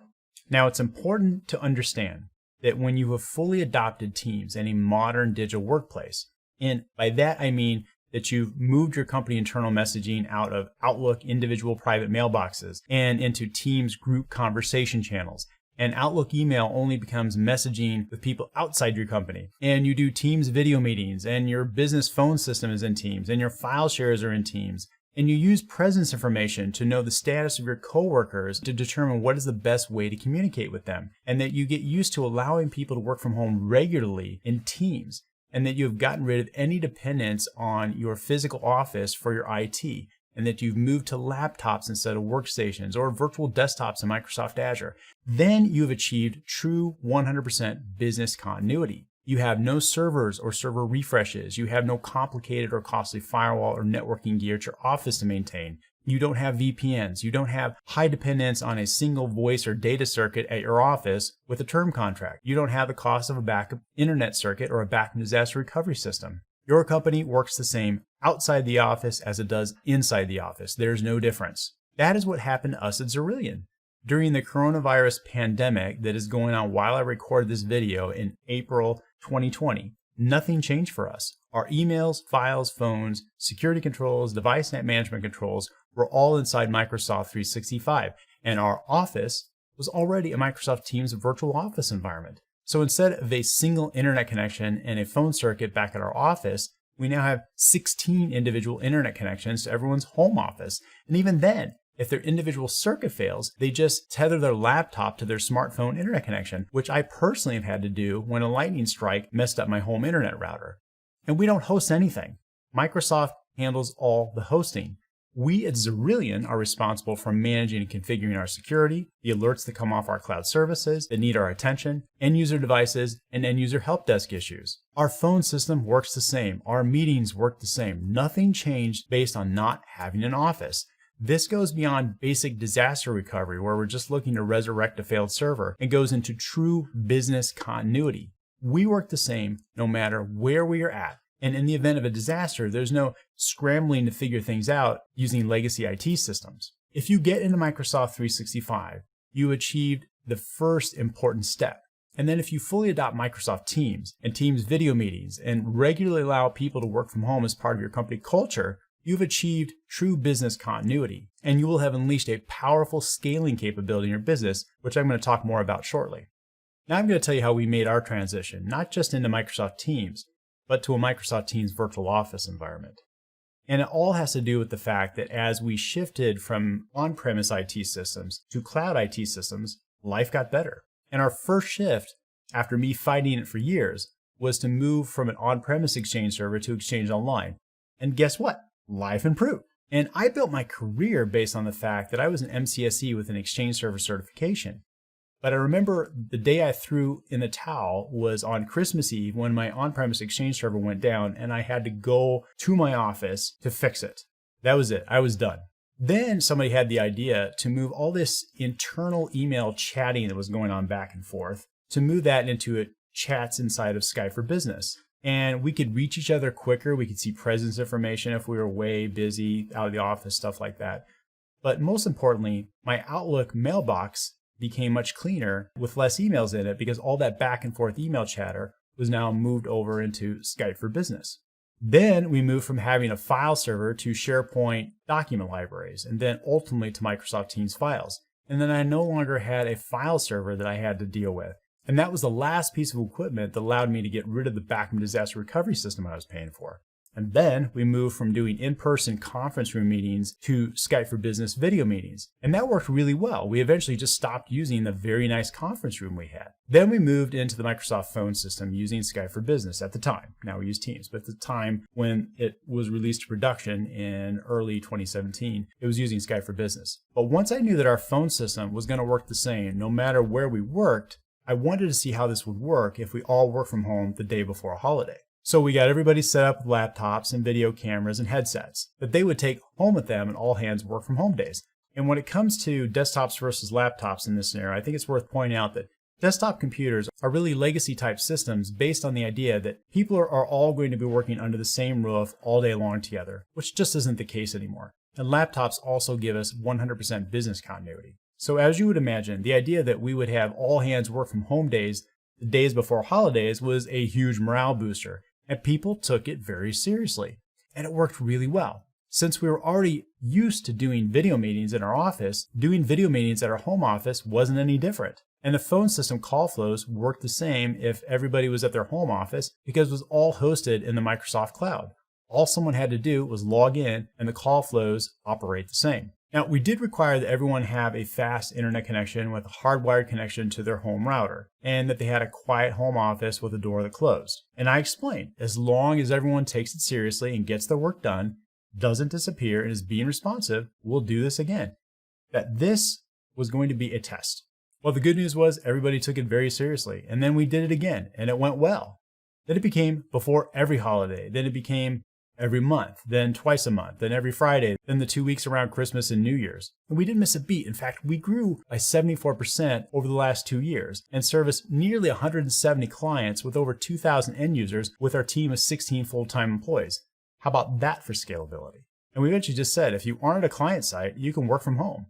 And after that, nobody came to the office anymore, but we saw them all the time in the video meetings that we were doing. Then we moved our chats from Skype for Business into Teams. And Teams is so much more well organized in chat than Skype for Business. Then we eventually moved our video meetings and our phone system into Teams, as well as our file shares. And we stopped using Skype for Business about 1.5 years ago. And now our internal messaging, chats, video meetings, files, and phone system are all in Microsoft Teams. Teams is our company hub, and it really is our virtual office environment. We didn't renew our office lease last year. We've reduced commuting at Cerulean by 80%. Life is much more enjoyable. Our business is much more scalable. People really appreciate the work from home benefit and the balance that it provides them. Our team can spend more time resting in the morning than driving to work. They can spend more time on their health. They can spend more time with their family and friends after the workday is over. And at 5 p.m., they're already home. Life is much more enjoyable. Work is more enjoyable. And for me, as a manager and the owner of Cerulean, my business is truly sustainable for the long term. Also, again, with the coronavirus pandemic of 2020, our company has 100% business continuity. Now, I found that maintaining company culture inside a work from home environment is actually pretty easy. People are always worried about that. They're like, well, if we go from work from home, what's going to happen to our company culture?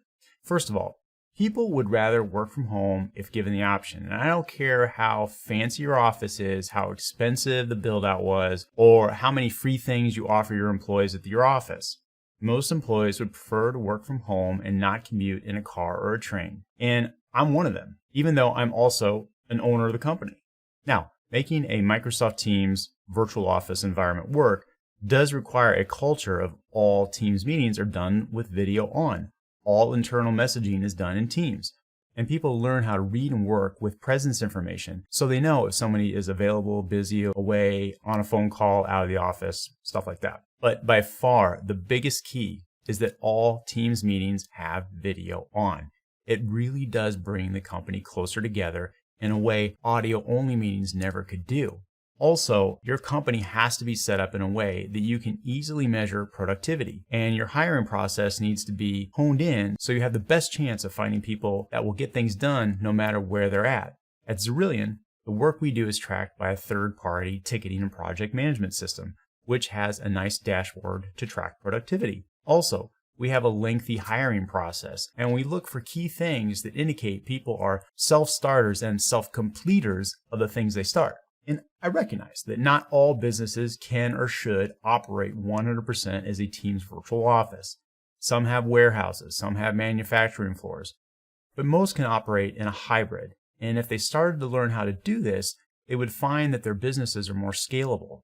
And as I mentioned before, we didn't renew our office lease because a Teams virtual office worked so great, and the company culture is fantastic. We see each other in video meetings multiple times a day, every day. We feel like we're right there in the office next to each other because we have presence information showing if somebody is available, busy, in a call, in a meeting, presenting away, out of the office. If they're available, right from your computer, you can chat, call, or video with them with a click of a button. We don't meet prospective employees in person typically these days. Our last 6 hires were all done virtually, from the interviews to the hiring to the onboarding, and those new hires see everybody every day.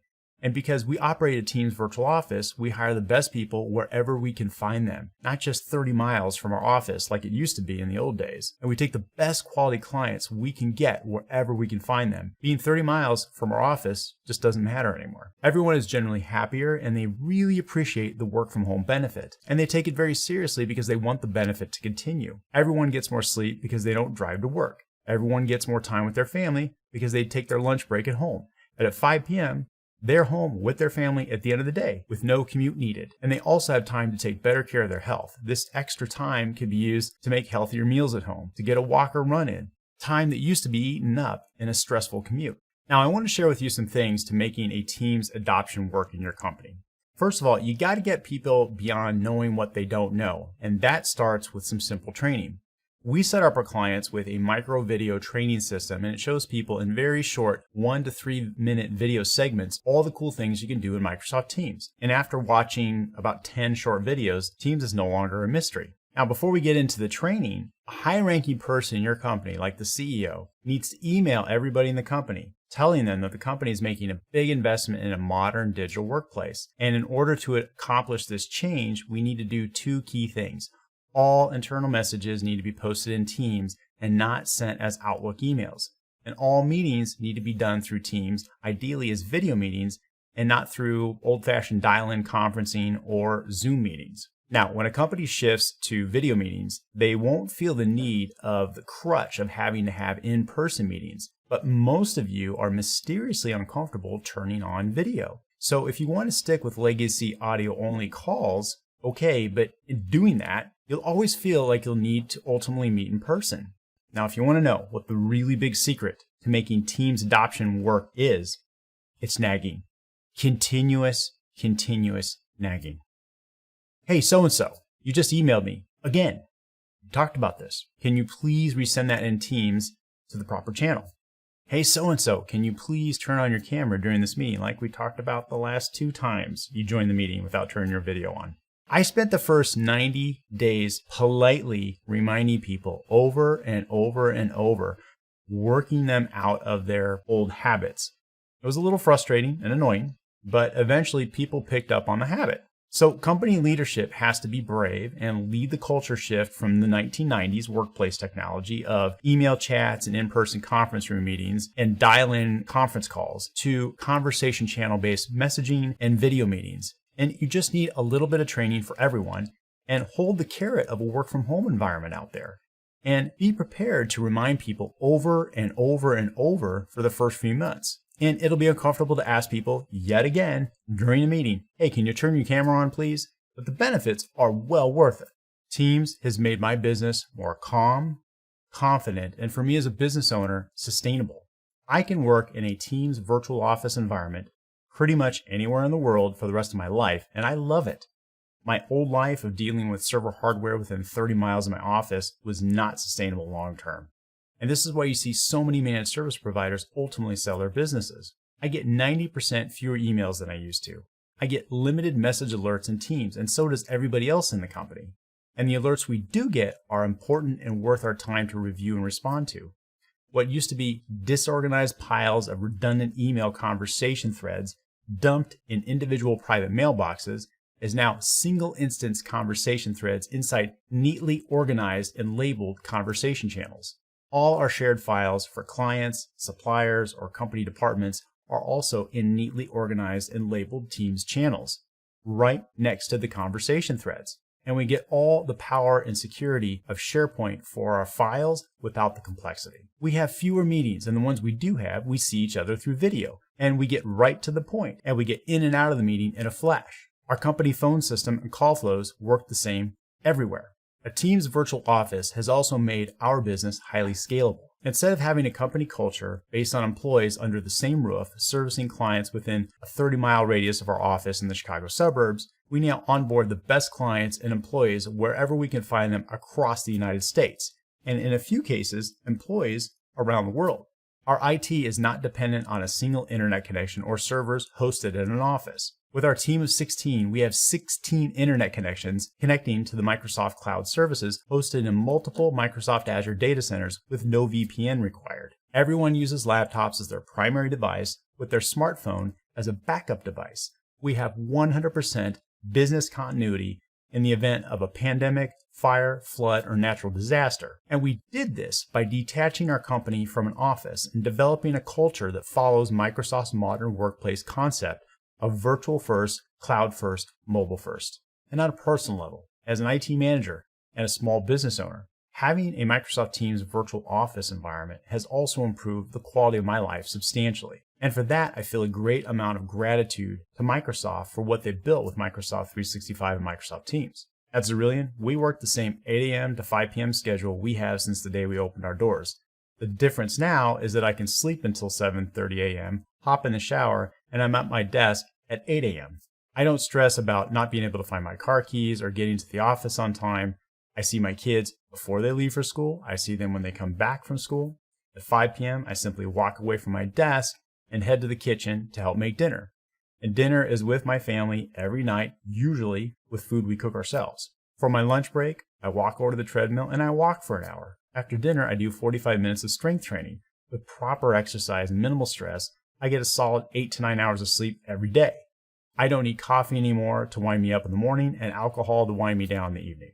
When I used to commute to an office, even an office that wasn't even that far away, I barely exercised. I was 40 pounds overweight, usually didn't get enough to sleep, chugged coffee in the morning, drank wine in the evenings, and usually had fast food for lunch and often takeout for dinner. And I had far more stress. None of this is conducive to living a long, healthy life. Now I love going to work each day and working with our team of 16 at Cerulean, remotely integrating and supporting the most advanced Microsoft cloud systems in the world for fantastic forward-thinking companies. Your first steps will likely be to get your files and phones moved into Microsoft Teams and getting your security and device management in order with Azure Active Directory and Microsoft Intune. You will not be able to Google search engineer your way through that project. You will need to find a well-qualified partner. It doesn't have to be us, but you need to find one so you actually get the project done right and actually get it done, period. If you would like to talk with us about moving your company into Microsoft Teams, modernizing your business with Microsoft 365 cloud technology, and getting rid of all of your legacy on-premise IT systems, you could set up an appointment with us by calling our office at 847-995-9800 or emailing us at support@cerulean.com, and we'll set up an initial call. Thanks for watching.